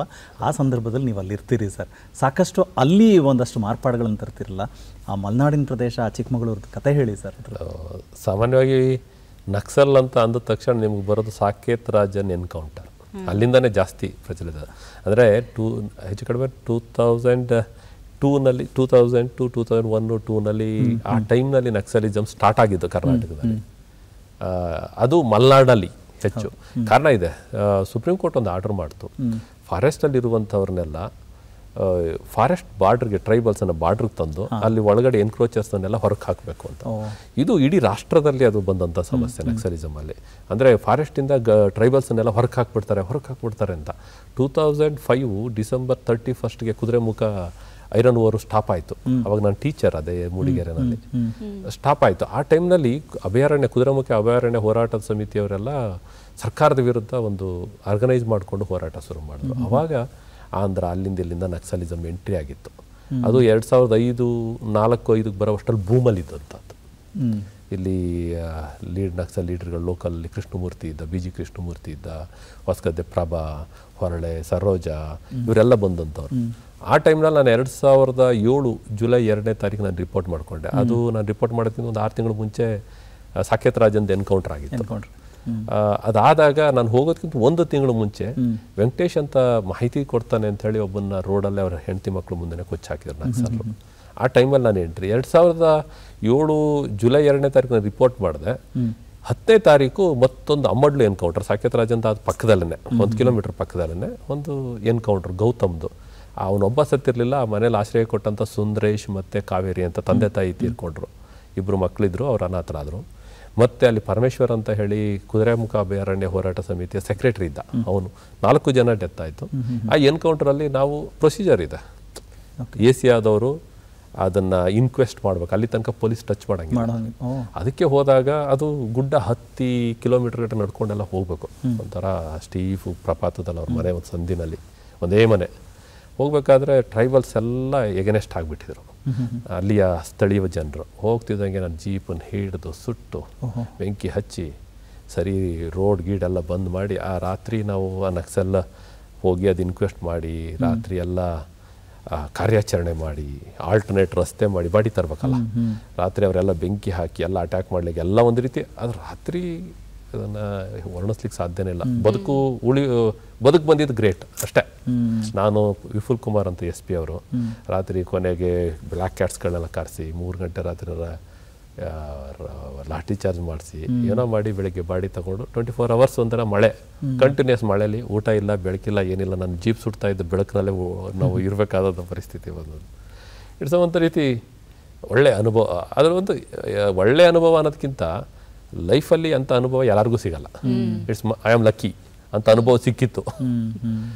ಹಾಗಾಗಿ ಅದಾದಮೇಲೆ ಅದು ಒಂದು ರೀತಿ ನನಗೆ ಅಲ್ಲೇ ಟೀಚರ್ ಇದ್ದು ಸ್ವಲ್ಪ ಒಡನಾಟ, ಒಂಚೂರು ಆ ಏರಿಯಾ ಅದ್ರ ಬಗ್ಗೆ ಒಲವು, ನಕ್ಸಲಿಸಮ್ ಅವ್ರ ಸೈದ್ಧಾಂತಿಕವಾದ ಅವ್ರ ಕಷ್ಟ ಸುಖಗಳ ಬಗ್ಗೆ ನನಗೂ ಮಾನಸಿಕವಾಗಿ ನನಗೂ ಒಂಥರ ಒಲವಿತ್ತು, ಇಲ್ಲ ಅಂತ ನಾನು ಹೇಳಲ್ಲ. ದೆನ್ 2007 ಸರ್ಕಾರ ಫಾರೆಸ್ಟ್ ರೈಟ್ ಆ್ಯಕ್ಟ್ ಅನ್ನು ತಂತು. ಇದೆಲ್ಲ ಸಮಸ್ಯೆಗಳನ್ನು ರಾಷ್ಟ್ರ ಮಟ್ಟದಲ್ಲಿ ಅದನ್ನು ಇಂಪ್ಲಿಮೆಂಟ್ ಮಾಡುವಂಥದ್ದು. ಇಡೀ ಇಂಡಿಯಾದಲ್ಲಿ ಆ ಫಾರೆಸ್ಟ್ ರೈಟ್ ಆ್ಯಕ್ಟನ್ನು ಅತಿ ಹೆಚ್ಚು ಇಂಪ್ಲಿಮೆಂಟ್ ಮಾಡಿದವನು ನಾನು. ಅದು ಪ್ರಾರಂಭದಲ್ಲಿ, ನಂತರ ಎಲ್ಲ ಮಾಡಿದ್ದಾರೆ ಬೇರೆ ಬೇರೆ ಕಡೆ. 2772 ಕೇಸು, 1672 ಕೇಸು, 2880 ಎಕರೆ ಫಾರೆಸ್ಟಲ್ಲಿ ಟ್ರೈಬಲ್ಸ್ನ ST ಗ್ರೂಪ್ ಗುರುತಿಸಿ ಹಕ್ಕುಪತ್ರ ಕೊಟ್ಟೆ. 2ನೇ ಹೈಯೆಸ್ಟು BR ಇಲ್ಲೋ ಸುದರ್ಶನ್ ಅವ್ರ ಹೋರಾಟ ಪರವಾಗಿ 100 ಹಕ್ಕುಪತ್ರ ಕೊಟ್ಟದ್ದು. ನಂದು ಮೊದಲನೇ 1672. ಡೆಲ್ಲಿಯಿಂದ ಒಂದು ಟೀಮ್ ಬಂದಿತ್ತು, ಇವ್ರು ಏನೋ ಮಿಸ್ಯೂಸ್ ಮಾಡ್ಕೊಂಡ್ಬಿಟ್ಟು ಫಾರೆಸ್ಟ್ ಎಲ್ಲ ದುರುಪಯೋಗ ಪಡಿಸ್ಕೊಂಡ್ಬಿಟ್ಟಿದ್ದಾರೆ ಅಂತ ಎನ್ಕ್ವೈರಿ ಮಾಡಿ ನೋಡಿ ಖುಷಿಪಟ್ಟು ಹೋದರು. ಸಣ್ಣ ಪುಟ್ಟ ಆಡಳಿತಾತ್ಮಕವಾದ ವ್ಯತ್ಯಾಸಗಳನ್ನು ತಿಳಿಸಿ ಹೋಗಿದ್ರು. ಅದರ ಪೂರ್ಣ ಜವಾಬ್ದಾರಿ ನಮ್ಮ DC ಗಳು ನನಗೆ ವಹಿಸಿದ್ರು. ನೀನು ಯಾವ ತಗೊಂಡು ಸೈನ್ ಮಾಡ್ತೀನಿ ನಿಂದೇ ಜವಾಬ್ದಾರಿ ಅಂತ. ಅವಲ್ಲ, ಅದು ಫಾರೆಸ್ಟ್ ರೈಟ್ ಆ್ಯಕ್ಟನ್ನು ನಾವು ಇಂಪ್ಲಿಮೆಂಟ್ ಮಾಡಿದ್ದು ನಕ್ಸಲಿಸಮ್ ಸ್ವಲ್ಪ ಡೈಲ್ಯೂಟ್ ಆಗಲಿಕ್ಕೆ ಕಾರಣ ಆಯಿತು. ನಮ್ಮನ್ನು ಹೊರಕ್ಕೆ ಹಾಕಲ್ಲ, ನಮಗೂ ಹಕ್ಕುಪತ್ರ ಕೊಡ್ತಾರೆ ಅಂತ. ನಾವಿದ್ದಾಗಲೇ 4 ಜನ ನಕ್ಸಲರು ಶರಣರಾದರು.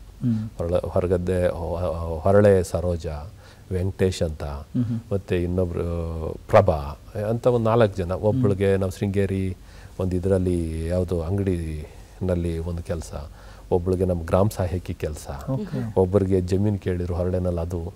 ಇವೆಲ್ಲ ವೆಂಕಟೇಶ್ ಅನ್ನೋರ್ಗೆ ಒಂದಷ್ಟು ಪರಿಹಾರ ಇವೆಲ್ಲ ಕೊಟ್ಟು ನಾವು ಅದನ್ನು ಮೇನ್ ಸ್ಟ್ರೀಮಿಗೆ ತರಲಿಕ್ಕೆ. ನಾನು ಸೇರಿದ್ದರಿಂದ ನಾನು AC ಹುದ್ದೆ ಒಂದೇ ಕಡೆ, ನನ್ನನ್ನು ಯಾರು ಟ್ರಾನ್ಸ್ಫರ್ ಮಾಡಿರಲಿಲ್ಲ. ಸೇರಿದಾಗ್ಲಿಂದ ಪ್ರಮೋಷನ್ ಬರೋ ತನಕ ಒಂದೇ ಹುದ್ದೆ. ಅಂದರೆ ಬೆಳಿಗ್ಗೆ ನೀವೆಲ್ಲ 2ನೇ ಎನ್ಕೌಂಟ್ರು ಹೊರನಾಡು ಪಕ್ಕದಲ್ಲಾಯಿತು. ಮನೋಹರ್ ಅನ್ನೋ ಅಲ್ಲೊಂದು 4 ಜನ. ಬಹುಶಃ ನೀವು ಹೊರನಾಡೋ ಶೃಂಗೇರಿನೋ ಕೊಪ್ಪನ ಹೋಗ್ಬೇಕಾದ್ರೆ ಗುಡ್ಡಗಳು ನೋಡ್ತಿರಲ್ಲ. ನಾನು ಗಂಬೂಟ್ ಹಾಕೊಂಡು ರೈನ್ ಕೋಟ್ ಹಾಕೊಂಡು ಹೆಜ್ಜೆ ಆ ಗುಡ್ಡಗಳಲ್ಲೆಲ್ಲ ಓಡಾಡಿದ್ದಾನೆ. ಹಾಗಾಗಿ ನನಗೆ ಇವತ್ತಿಗೂ ಅಟ್ಯಾಚ್ಮೆಂಟ್ಸ್ ಇದೆ. ಅದು ಬಿಟ್ಟರೆ ನಮಗೆ ಇದು ದತ್ತಪೀಠದ ಗಲಾಟೆ ಅವಾಗ ಭೂಮಲ್ಲಿತ್ತು, ಈಗ ಕಡಿಮೆ ಆಗಿದೆ. ಅದರದ್ದು law and order problem handle ಮಾಡಿದ್ದು. ಒಂದು ರೀತಿ ಚಿಕ್ಕಮಂಗ್ಳೂರಿಗೆ ನನಗೆ ಒಡನಾಟ. ಟೀಚರ್ ಇದ್ದೆ 2 ವರ್ಷ, ದೆನ್ ಅಲ್ಲೇ AC ಆಗಿ 4.5 ವರ್ಷ. ಅದೊಂಥರ ಆತ್ಮೀಯವಾದ ಒಂದು ಸಂಬಂಧ. ಅದು ಇವತ್ತಿಗೂ ಆ ಜನರು, ರಾಜಕಾರಣಿಗಳಿರಲಿ, ಅಧಿಕಾರಿಗಳಿರಲಿ, ಜನರಿರಲಿ. ಲ್ಯಾಂಡ್ ರಿಫಾರ್ಮ್ಸ್ ಹಾಗೇನೆ ಒಂದು 400 ಕೇಸ್ ಹಳೆವಿದ್ವು.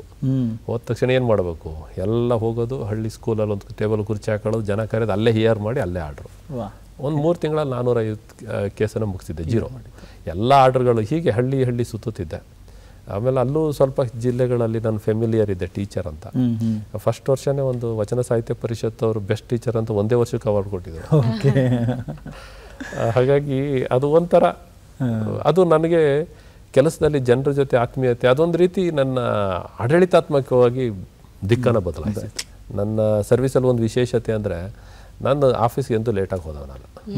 ನಾನು 9 ಗಂಟೆ ಅಥವಾ 9ವರೆಗೆ ಆಫೀಸಲ್ಲಿ ಇದ್ದೇ ಇರ್ತೀನಿ. ಅವನ ಅಟೆಂಡರ್ ಬರದೇ ಇದ್ರು ನಾನು ಇರ್ತೇನೆ. ಸರ್, ಇಲ್ಲೂ ಕೂಡ ಕರೆಕ್ಟ್ ಟೈಮ್ಗೆ ಬಂದಿದ್ರು. ಅದು ನನ್ನ ಅದೇನೋ ಗೊತ್ತಿಲ್ಲ, ಅದು ರೂಢಿ ಆಗಿಬಿಟ್ಟಿದೆ ನನ್ನ ಸರ್ವಿಸಲ್ಲೇ. ಅನಿವಾರ್ಯ ಅಂತ 1-2 ದಿವಸ ಲೆಕ್ಕ ಹಾಕ್ಬೋದು.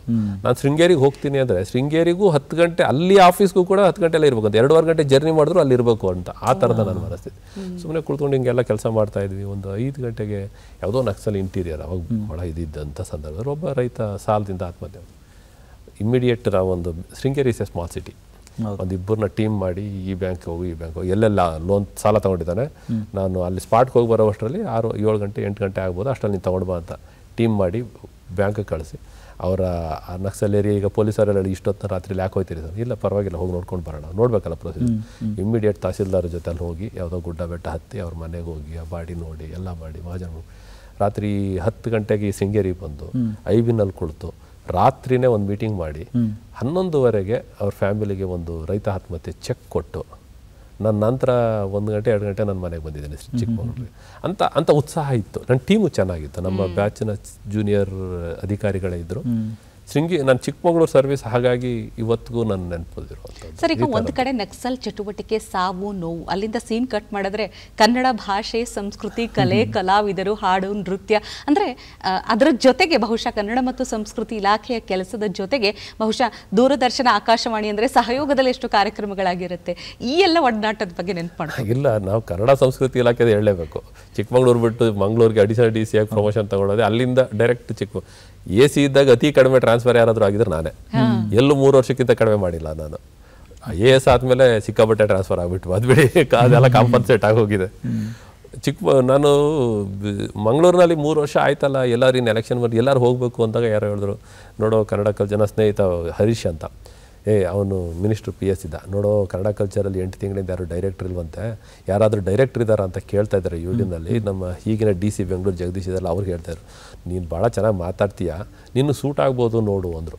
ಜನವರಿ 1ನೇ ತಾರೀಕು ಏನೋ ಮಾತಾಡ್ತಾ, ನಾನು ಇಮಿಡಿಯೇಟ್ ಇಲ್ಲಿ ಚಿಕ್ಕಣ್ಣವರಿದ್ದರು, JD ಆಗಿದ್ರು, ಅವ್ರು ರಿಟೈರ್ಡ್ ಆಗಿದ್ರು. ಅವರು ನಮಗೆ ಫ್ಯಾಮಿಲಿ ಫ್ರೆಂಡ್, ಪರಿಚಯ, ನಮ್ಮ ಚಿಕ್ಕಪ್ಪನ ಫ್ಯಾಮಿಲಿ ಫ್ರೆಂಡ್.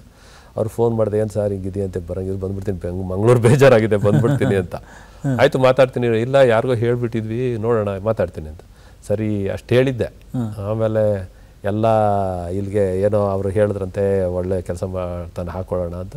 ಅದು ಹೇಗೋ ಟ್ರಾನ್ಸ್ಫರ್ ಆಯಿತು, ಬೆಂಗಳೂರು ಕನ್ನಡ ಸಂಸ್ಕೃತಿ ಇಲಾಖೆಗೆ ಬಂದದ್ದು. ಅದು ನನ್ನ ಬದುಕಿನ ಇನ್ನೊಂದು ಆಯಾಮಕ್ಕೆ ಹೋದಂಥದ್ದು. ನಾನು ಸಾಹಿತ್ಯ ವಿದ್ಯಾರ್ಥಿ ಅಲ್ಲ, ಕನ್ನಡ ಸಾಹಿತ್ಯವೂ ಗೊತ್ತಿಲ್ಲ, ಯಾವ ಸಂಸ್ಕೃತಿ ನನಗೆ ಹಾಡೋಕ್ಕೂ ಬರಲ್ಲ, ಡ್ಯಾನ್ಸ್ ಮಾಡೋಕ್ಕೂ ಬರಲ್ಲ, ಏನೂ ಬರಲ್ಲ. ಬಟ್ ಸಾಂಸ್ಕೃತಿಕವಾದ ಮನಸ್ಥಿತಿ ಅಂತೂ ಇತ್ತು, ಇಲ್ಲ ಅಂತಲ್ಲ.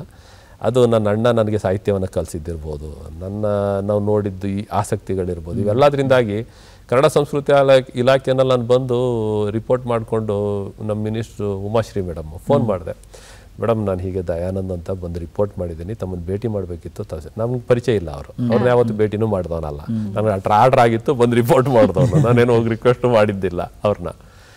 ಅಂದೆ ಅವರು ಫೋನಲ್ಲಿ ಅರ್ಧ ಗಂಟೆ ಹೇಳಿದ್ರು, ನೀನು ಚಿಕ್ಕ ಹುಡುಗ ಅಂತೆ, ಹುಷಾರು ಅಂದರು. ಅವಕ್ಕೆಲ್ಲ ಪರಿಹಾರ ಏನು ಅಂತ ಹುಡುಕ್ಲಿಕ್ಕೆ ಹೋಗಿ ಈ ಆಫೀಸ್ ಬಂದದ್ದು. ಆ ಹಾಳೆ ಕಿತ್ತದ್ದು, ಫೈಲ್ ಕದಿಯೋದನ್ನು ತಪ್ಸಕ್ಕೆ ಏನು ಮಾಡಲಿ. ನಾನು ಮಂಗಳೂರಿನಲ್ಲಿ PL ಅಂತ ಪೇಪರ್ಲೆಸ್ ಆಫೀಸ್ ಅಂತ ಪೊನ್ನುರಾಜ್ ಸರ್ ಮಾಡಿದ್ದನ್ನ ಅಲ್ಲಿ ಅನುಭವ ಇತ್ತು, ಅವ್ರು ಮಾಡಿದ್ದನ್ನು ನಾನು ಅವ್ರು ಸರಿಸ್ತಾ ಇದ್ವಿ. ಅದು ಮಾಡ್ಲಿಕ್ಕೆ ಬರೋದು ಈ ಆಫೀಸ್ ಸೆಂಟ್ರಲ್ ಗೌರ್ಮೆಂಟ್ ಸ್ಟಾರ್ಟ್ ಮಾಡಿದೆ, ಅದನ್ನು ಮಾಡಿ ಅಂತ ಸಲಹೆ ಕೊಟ್ಟರು ನಮ್ಮ NIC ಅವರು. ಆವಾಗ ಇಡೀ ಇಂಡಿಯಾದಲ್ಲಿ 14 ಆಫೀಸು ಈ ಆಫೀಸ್ ಆಗಿದ್ದು, ಅದರಲ್ಲೂ ಒಂದು 5-6 ಆಫೀಸ್ಗಳು ನಿಲ್ಲಿಸ್ಬಿಟ್ಟಿದ್ರು. ಅವ್ರು ನಮ್ಗೆ ಕೊಡಲ್ಲ ಅಂತ, ಈ ಗವರ್ನೆನ್ಸ್ ಅವ್ರು ಮಾಡ್ಬೇಕು ನೀವಲ್ಲ ಅಂತ. ನನ್ನ ಫೋರ್ಸ್ಗೆ ಅವರೊಂದು ಟೀಮ್ ಬಂದು ಅನುಮತಿ ಕೊಟ್ಟದ್ದು. ಇದ್ಯಾವುದು ಗೌರ್ಮೆಂಟ್ ಹೇಳಿದ್ದಲ್ಲ, ನಾನು ಸ್ವಯಂ ಮಾಡೋದು.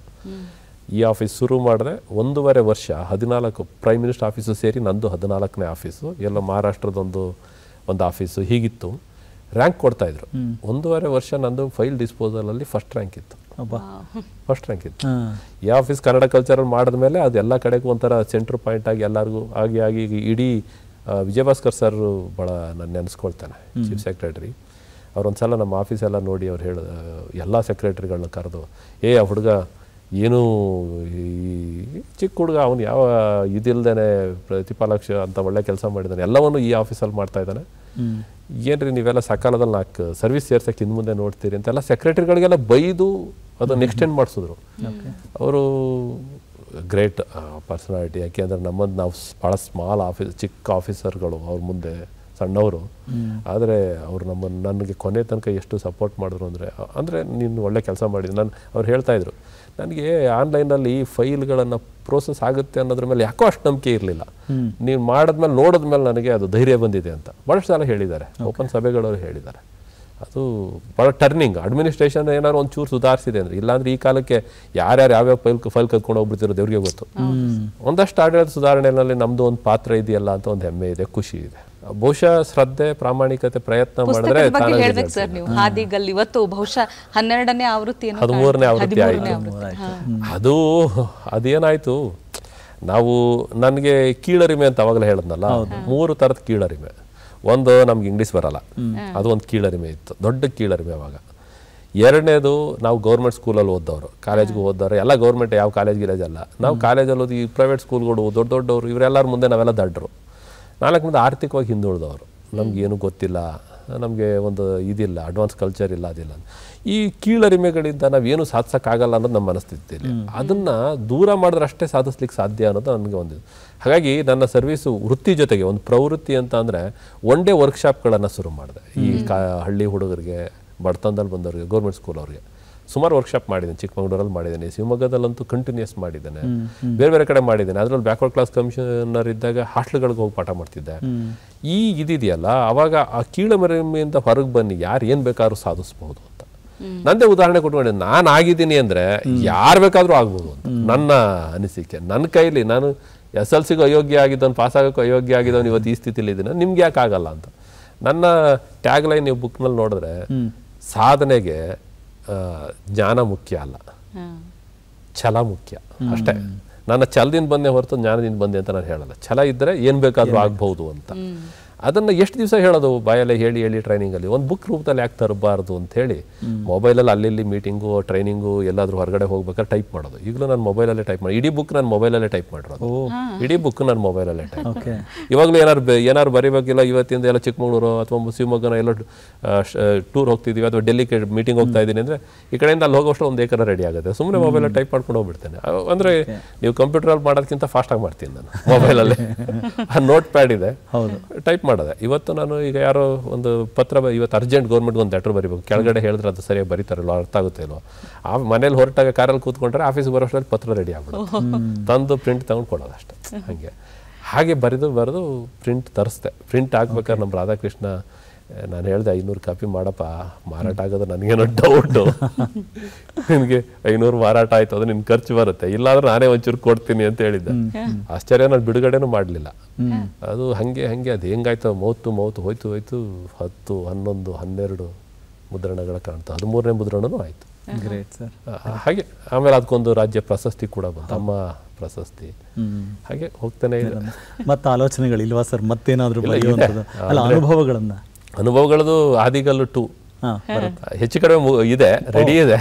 ಬಟ್ ಈಗಲೇ ಬೇಡ ಅದನ್ನು, ಸುಮ್ಮನೆ ಇನ್ನೊಂದಷ್ಟು ಅನುಭವಗಳಾಗಲಿ ಅಂತ ಹೇಳಿ ಸುಮ್ಮನೆ ಇದ್ದಾನೆ. ಒಂದಷ್ಟು ಅವು ಇವು ಲೇಖನ, ನನ್ನ ಈಗ ಉದಾಹರಣೆಗೆ ಪತ್ರಿಕೆಗಳಲ್ಲಿ ಅಲ್ಲಿ ಇಲ್ಲಿ ಲೇಖನ ಬರೀತಾನೆ. ನಮ್ಮ ಇಲಾಖೆ ಉದಾಹರಣೆ ಈ ಸ್ವತ್ತು ಇಂಟಿಗ್ರೇಷನ್ ಬಗ್ಗೆ ಮೊನ್ನೆ ಕನ್ನಡಪ್ರಭದಲ್ಲಿ ಬರ್ತಿದ್ದೆ, ಬೇರೆ ಬೇರೆ ಪತ್ರಿಕೆಗಳಲ್ಲಿ ಬಂದಿತ್ತು. ಹೀಗೆ ಯಾವುದಾದ್ರೂ ಅವು ಇವು, ಇದ್ಯಾವುದೋ ಅಭಿನಂದನ ಒಂದು ಸಂಗ್ರಹ, ಇನ್ಯಾವುದೋ ಒಂದೊಂದು ಮಾಡ್ತಿರ್ತೇನೆ.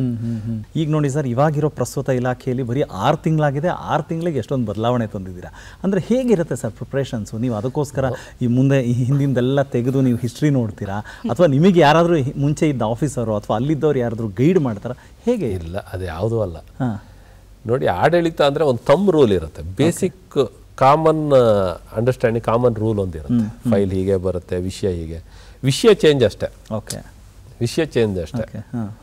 ಆಡಳಿತ ಒಂದೇ ರೀತಿ ಇರುತ್ತೆ, ಅದರಲ್ಲೇನು ವ್ಯತ್ಯಾಸ ಇಲ್ಲ. ಸಬ್ಜೆಕ್ಟ್ ಈಗ ಬಂದಾಗ ರಿಜಿಸ್ಟ್ರೇಷನ್ ಸಬ್ಜೆಕ್ಟ್, ಕಲ್ಚರ್ಗೆ ಹೋದಾಗ ಕಲ್ಚರೇ ಸಬ್ಜೆಕ್ಟು. ಸಬ್ಜೆಕ್ಟ್ ಚೇಂಜ್ ಆಗುತ್ತೆ, ಮೆಥಡಾಲಜಿ ಚೇಂಜ್ ಆಗಲ್ಲ. ಮತ್ತೆ ನಾನು ಚೇಂಜ್ ಆಗ್ಬೋದು. ಆ ಕಚೇರಿಯಲ್ಲಿರೋರು ಒಂದೇ ಇಲಾಖೆಯವರು ಆಗಿರ್ತಾರೆ, ಅಲ್ಲೇ ಕೆಲಸ ಮಾಡಿದವರು ಇರ್ತಾರೆ, ಅವ್ರು ಬದಲಾಗೋದಿಲ್ಲ. ಮತ್ತೆ ಬಹಳಷ್ಟು ಜನ ಅನ್ಕೊಂಡು ಹೋಗ್ತಾರೆ ಅಧಿಕಾರಿಗಳು, ಏನಂದ್ರೆ ನಾನು ಹೋಗ್ಬೇಕಾದ್ರೆ ಹೀಗೆ ಇಂಥದ್ದು ಯಾವುದೋ ಒಂದು ಕೆಲಸ ಮಾಡಬೇಕು, ಅದೇ ನಾನು ಅದಕ್ಕೆ ತದ್ವಿರುದ್ಧ. ನಾನು ಯಾವುದೇ ಇಲಾಖೆಗೆ ಹೋಗ್ಬೇಕಾದ್ರೂ ಯಾವುದನ್ನು ಪೂರ್ವಗ್ರಹಗಳು ಇಟ್ಕೊಂಡು ಹೋಗಲ್ಲ. ನಾನು ಯಾವುದನ್ನು ವಿಶೇಷವಾಗಿ ತಿಳ್ಕೊಂಡು ಅದು ಮಾಡ್ತೀನಿ ಅಂತ ಹೋಗಲ್ಲ. ಅಲ್ಲಿ ಹೋದ ಮೇಲೆ ದಿವಸ ನಾವು 4 ದಿವಸ ನೋಡಿಬಿಟ್ರೆ ಸಮಸ್ಯೆ ಏನು, ಸರಿ ಏನು, ತಪ್ಪೇನು, ಸಮಸ್ಯೆ ಏನು ಅಂತ ಅರ್ಥ ಆಗುತ್ತೆ. It's A common sense. Common sense ಮೇಲೆ ನಾವು ಕೆಲಸ ಮಾಡೋದು. ಹಾಗಾಗಿ ಪ್ರತಿ ದಿವಸ ಬರೋ ಜನರ ಸಮಸ್ಯೆ ನೋಡಿಕೊಂಡು ಅವನೊಬ್ಬನ ಸಮಸ್ಯೆ ಸಾಲ್ವ್ ಮಾಡೋದಲ್ಲ, ಅದೇ ಥರದ ಸಮಸ್ಯೆಗೆ ಒಂದು ಉತ್ತರ ಹುಡುಕೋದು ಅಷ್ಟೇ. ಆ ಉತ್ತರ ಹುಡುಕಿದ್ರೆ ಆ ಉತ್ತರಕ್ಕೆ ಪರಿಹಾರ ಕಂಡುಕೊಂಡ್ರೆ ಅದೇ ಸಾಧನೆ. ಜನರ ಸಮಸ್ಯೆಗೆ ಉತ್ತರ ತಾನೇ ಬೇಕಿರೋದು. ನಮ್ಗೆ ಆಡಳಿತದಲ್ಲಿ ಫೈಲ್ ಕರೀತಾರೆ, ಅದು ಕರೀತಾರೆ, ಈ ಆಫೀಸ್ ಬಂತು. ಈ ಆಡಿಟೋರಿಯಮಲ್ಲಿ ಯಾರು ನನಗೆ ನಮ್ಮ ಶೃಂಗೇರಿಯಲ್ಲಿ ತೀರ್ಕೊಂಡ್ರಲ್ಲ ಅವರು ಹಾಡುಗಾರರು ಅತ್ರಿ ಅವರು ಅಕ್ಕ ಒಂದು ದಿವಸ ಬಂದು ಅವ್ರದ್ದು ಸಂಗೀತ ಗಂಗಾದಲ್ಲಿ ವಾರ್ಷಿಕೋತ್ಸವ ಇತ್ತು.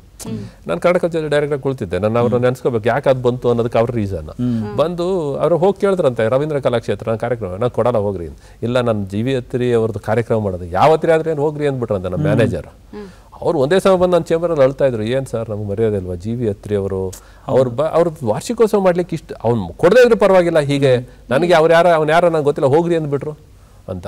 ಆಯ್ತು ಮೇಡಮ್ ಕೂರಿಸಿ ಸಮಾಧಾನ, ಕಣ್ಣೀರು ಹಾಕೊಂಡು ನಿಜವಾಗ್ಲೂ ಹತ್ರ ಅವತ್ತು ನಾನು ಅವ್ರಿಗೆ ಸಮಾಧಾನ ಮಾಡಿ ಇದಕ್ಕೊಂದು ಪರಿಹಾರ ಏನು ಅಂತ ಅವತ್ತು ಅವ್ರಿಗೆ ಕೊಡೋದು ಬೇರೆ ವಿಚಾರ. ಅವ್ರ ಪರಿಹಾರಕ್ಕೆ ಅವ್ರಿಗೊಂದು ಅವತ್ತೊಂದು ದಿವಸ ಡೇಟು ರವೀಂದ್ರ ಕಲಾಕ್ಷೇತ್ರ ಮಾಡಿಸ್ಕೊಟ್ವಿ ಬೇರೆ, ಅಷ್ಟು ಮಾಡಿಕೊಟ್ಟು ಅಲ್ಲಿಗೆ ಸುಮ್ಮನಿದ್ರೆ ಪರಿಹಾರ ಅಲ್ಲ ಅಂಥವು ನೂರಾರು ನಮ್ಮ ಗಮನಕ್ಕೆ ಬರೋದೇ ಇಲ್ಲ. ನಾನು ಇಮಿಡಿಯೇಟ್ ಏನು ಮಾಡಬೇಕು, ನಮ್ಮ ಟೆಕ್ನಿಕಲ್ ಅವ್ರು ಕರ್ಸಿದೆಲ್ಲ ಏನು ಮಾಡಬೇಕು ಸರ್, ಒಂದು ಸಾಫ್ಟ್ವೇರ್ ಮಾಡೋಣ, ಆಡಿಟೋರಿಯಮಲ್ಲಿ ಹಿಂಗೆ ಇವ್ರ ಹತ್ರ ಯಾಕೆ ಬಂದು ಕೇಳಬೇಕು, ಅವ್ರಿಗೆ ಸಂಗೀತ ಈ ಸಾಹಿತ್ಯ ಸಂಗೀತದ ಜ್ಞಾನ ಇರಲ್ಲ, ಆಡಳಿತ ಆದ್ಮೇಲೆ ಯಾರು ಬಂದರು 100 ಬಂದ್ಬಿಡ್ತಾರೆ, ಅವ್ರಿಗೆ ಹರ್ಟ್ ಆಗುತ್ತೆ. ಹಾಗಾಗಿ ಅವ್ರು ಕೇಳೋದೇ ಬೇಡ, ಆನ್ಲೈನಲ್ಲಿ ಅಪ್ಲಿಕೇಶನ್ ಆಗಬೇಕು, ಸೀನಿಯಾರಿಟಿ ಮೇಲೆ ಒಂದು ತಿಂಗಳಲ್ಲಿ ಒಂದು ದಿವಸ ನಾನು ಅಲಾಟ್ ಮಾಡಬೇಕು ನೋಡಿಕೊಂಡು ಅಂತ. ಅದಕ್ಕೋಸ್ಕರ ಆಡಿಟೋರಿಯಂಗಳನ್ನು ಆನ್ಲೈನ್ಗೆ ತಂದದ್ದು. ಅದಕ್ಕೆ ಅತ್ರಿಯವರೇ ಕಾರಣ. ಅವ್ರ ಅಕ್ಕ ನಿಜವಾಗ್ಲೂ ಇನ್ನೂ ಕಣ್ಣು ಕಟ್ತಂಗಿದೆ. ಅದಕ್ಕಾಗಿ ನಾನು ರವೀಂದ್ರ ಕಲಾಕ್ಷೇತ್ರಕ್ಕೆ ಅಷ್ಟೇ ತರಲಿಲ್ಲ, ಇಡೀ ರಾಜ್ಯದಲ್ಲಿರೋ ಎಲ್ಲ ಕಲಾಕ್ಷೇತ್ರಗಳು ಆನ್ಲೈನಲ್ಲೇ ಬುಕ್ ಆಗೋದು, ಇವತ್ತು ನಡೀತಾ ಇದೆ. ಅದಕ್ಕೋಸ್ಕರ ತಂದದ್ದು ಅವರು. ಹೀಗೆ ಒಂದೊಂದಕ್ಕೆ ಒಂದು ಹಿನ್ನೆಲೆ ಇರುತ್ತೆ, ಹಾಗೆ ಸಮಸ್ಯೆಗಳಿಗೆ ಉತ್ತರ ಕಂಡು ಹಿಡ್ಕೊಂಡು ಹೋಗೋದು ಅಷ್ಟೇ, ನಾವೇನು ಮಾಡಬೇಕಾದ್ದೇನಿಲ್ಲ. ಎಷ್ಟೋ ವರ್ಷಗಳಿಂದ ಆಗದೇ ಇರುವಂತಹ ಕೆಲಸಕ್ಕೆ ಕೈ ಹಾಕ್ತೀರಿ. ಸಹ್ಯಾದ್ರಿ ಉತ್ಸವದ ಬಗ್ಗೆ ಹೇಳಬೇಕು ನೀವು, ಅಂದ್ರೆ 10 ವರ್ಷಗಳ ಕಾಲ ನಡೀದೇ ಇರುವಂತಹ ಉತ್ಸವನ್ನ ತಾವು ಆರಂಭಿಸಿ ಯಶಸ್ವಿಗೊಳಿಸ್ತೀರಿ ಅದನ್ನ. ಅದು ಇವತ್ತು ಆಶ್ಚರ್ಯ ಇದೆ. ಒಂದು ಸಹ್ಯಾದ್ರಿ ಉತ್ಸವ 2007 ಆದ್ಮೇಲೆ ನಿಂತೋಗಿತ್ತು. ನಾನು 2017ಕ್ಕೆ ಹೋದೆ. ನಾನು ಕನ್ನಡ ಕಲ್ಚರಿಂದ ಹೋದ್ರಿಂದ ಯಾಕೆ ಸಹ್ಯಾದ್ರಿ ಉತ್ಸವ ಮಾಡಬಾರ್ದು ಅಂತ ಅನಿಸ್ತು, ಶುರು ಮಾಡಬಾರ್ದು ಅಂತ. ಸರ್ಕಾರಕ್ಕೆ ಡಿಸ್ಟ್ರಿಕ್ಟ್ ಮಿನಿಸ್ಟರ್ ಬಂದರು, ಸರ್ಕಾರಕ್ಕೆ ಕೇಳಿದೆ. ಅವ್ರು ಹೇಳಿದ್ರು ಬರ ಇದೆ, ದುಡ್ಡು ಸರ್ಕಾರ ಕೊಡಲ್ಲ, ಬೇಡ ಅಂದರು. ಸರ್ ನೀವು ಪರ್ಮಿಷನ್ ಕೊಡಿ, ನೀವು ದುಡ್ಡು ಕೊಡಬೇಡಿ ಅಂದೆ. ಒಂದೇ ಒಪ್ಪಿಗೆ ಕೊಟ್ಟರು ಅವರು. ಎರಡನೇದು ಟೂರಿಸಮಿಂದ ಸಾಮಾನ್ಯವಾಗಿ ಜಿಲ್ಲಾ ಉತ್ಸವಗಳಾದ್ರೆ 50 ಲಕ್ಷ ಕೊಡೋರು, ಅದಕ್ಕೆ ನಾನು ಬರೆದೆ. ಏನೋ ವೈಯಕ್ತಿಕ ಕಾರಣಕ್ಕೆ ಅವ್ರು ನೀನು ಕೊಡಲ್ಲ ಅಂದರು. ಏನೋ ಸಚಿವರು ನಾನು ನೀನು ಕೊಡಲಿಲ್ಲ. ಕನ್ನಡ ಸಂಸ್ಕೃತಿ ಇಲಾಖೆಗೆ ಬರದೆ, 10 ಲಕ್ಷ ಯಾವಾಗಲೂ ಕೊಡೋರು, ಅವರು ದುಡ್ಡಿಲ್ಲ ಅಂತ ಕೊಡಲಿಲ್ಲ. ನಾನು ಅಲ್ಲಿಂದನೇ ಹೋದವನು, ಯಾರು ಕೊಡಲಿಲ್ಲ. ಆದರೆ ನಾನು ಉತ್ಸವ ಶುರು ಮಾಡಬೇಕು ಅನ್ನೋ ಆಸೆ ಇತ್ತು. ನಾನು ಕೆಲವರೆಲ್ಲ ಬರಗಾಲ ಯಾಕಬೇಕು ಅಂತ, ನಾನು ಅದಕ್ಕೆ ನನ್ನದೇ ಆದಂಥ ಒಂದು ವಾದ ಇತ್ತು. ಬರಗಾಲ ಬಂದರೆ ಪರಿಹಾರ, ರೈತರಿಗೆ ಬೆಳೆ ಪರಿಹಾರ ಕೊಡ್ತೀವಿ, ರೈತರು ಕಷ್ಟದಲ್ಲಿದ್ದಾರೆ ನೊಂದಿದ್ದಾರೆ ಅಂತ. ಪ್ರವಾಹ ಬಂದರೆ ಕೊಡ್ತೀವಿ, ಮತ್ತೊಂದು ಬಂದರೆ ಕೊಡ್ತೀವಿ, ರೈತರಿಗಾಯ್ತು. ಯಾವುದೋ ಇಂಡಸ್ಟ್ರಿ ಫೇಲ್ಯೂರ್ ಆಯಿತು, ಅವ್ರಿಗೂ ಸಬ್ಸಿಡಿಗಳು ಅವೆಲ್ಲ ಕೊಡ್ತೀವಿ. ಈ ಕಲಾವಿದರಿಗೆ ಏನು ಕೊಡ್ತೀವಿ ಕಷ್ಟ ಇದ್ದಾಗ? ಬರಗಾಲ ಬಂತು, ಯಾರು ಕಾರ್ಯಕ್ರಮ ಮಾಡಿಸಲ್ಲ, ಅವ್ರಿಗೆ ಯಾರು ದುಡ್ಡು ಕೊಡಲ್ಲ. ಪ್ರವಾಹ ಬಂತು, ಯಾರು ಕೊಡಲ್ಲ ಅಲ್ವಾ? ಅವ್ರ ಜೀವನ ಅದನ್ನೇ ಅವಲಂಬಿಸಿದ್ರೆ ಅವ್ರಿಗೆ ಪರಿಹಾರ ಯಾರು ಕೊಡೋರು? ಆ್ಯಕ್ಚುಲಿ ನನ್ನ ವಿಚಾರಗಳನ್ನು ಕೂಡ ನಾನು ಅದನ್ನು ಹಂಚ್ಕೊಂಡಿದ್ದೆ ನನ್ನ ಬುಕ್ನಲ್ಲಿ, ನೀವು ನೋಡ್ಬೋದು. ನಾನೊಂದು ಸೋಷಿಯಲ್ ಮೀಡಿಯಾದಲ್ಲಿ ನಮ್ಮ ಹುಡುಗರೆಲ್ಲ ಸೇರಿಸಿ ಒಂದು ಅಭಿಯಾನ ಮಾಡಿಸ್ದೆ. ಯಾಕೆ ಇಲ್ಲಾಂದ್ರೆ ಉಲ್ಟಾ ಆಗುತ್ತೆ ಅಂತ. ನನ್ನ ವಿರುದ್ಧ DC ವಿರುದ್ಧ ಬರಗಾಲದಲ್ಲಿ ಬೇಕಾ, KFD ಕಾಯಿಲೆ ಬಂದ್ಬಿಟ್ಟಿತ್ತಲ್ಲಿ, ಕ್ಯಾಸ್ನೂರ್ ಕಾಯಿಲೆ ಜನ ನರಳ್ತಾ ಇದ್ದಾರೆ, ಇವನಿಗೆ ಸಹ್ಯಾದ್ರಿ ಉತ್ಸವ ಬೇಕಂದ್ರೆ. ನಾನೊಂದು ಸೋಷಿಯಲ್ ಮೀಡಿಯಾದ ಒಂದು ಅಭಿಯಾನನೇ ಮಾಡಿದೆ.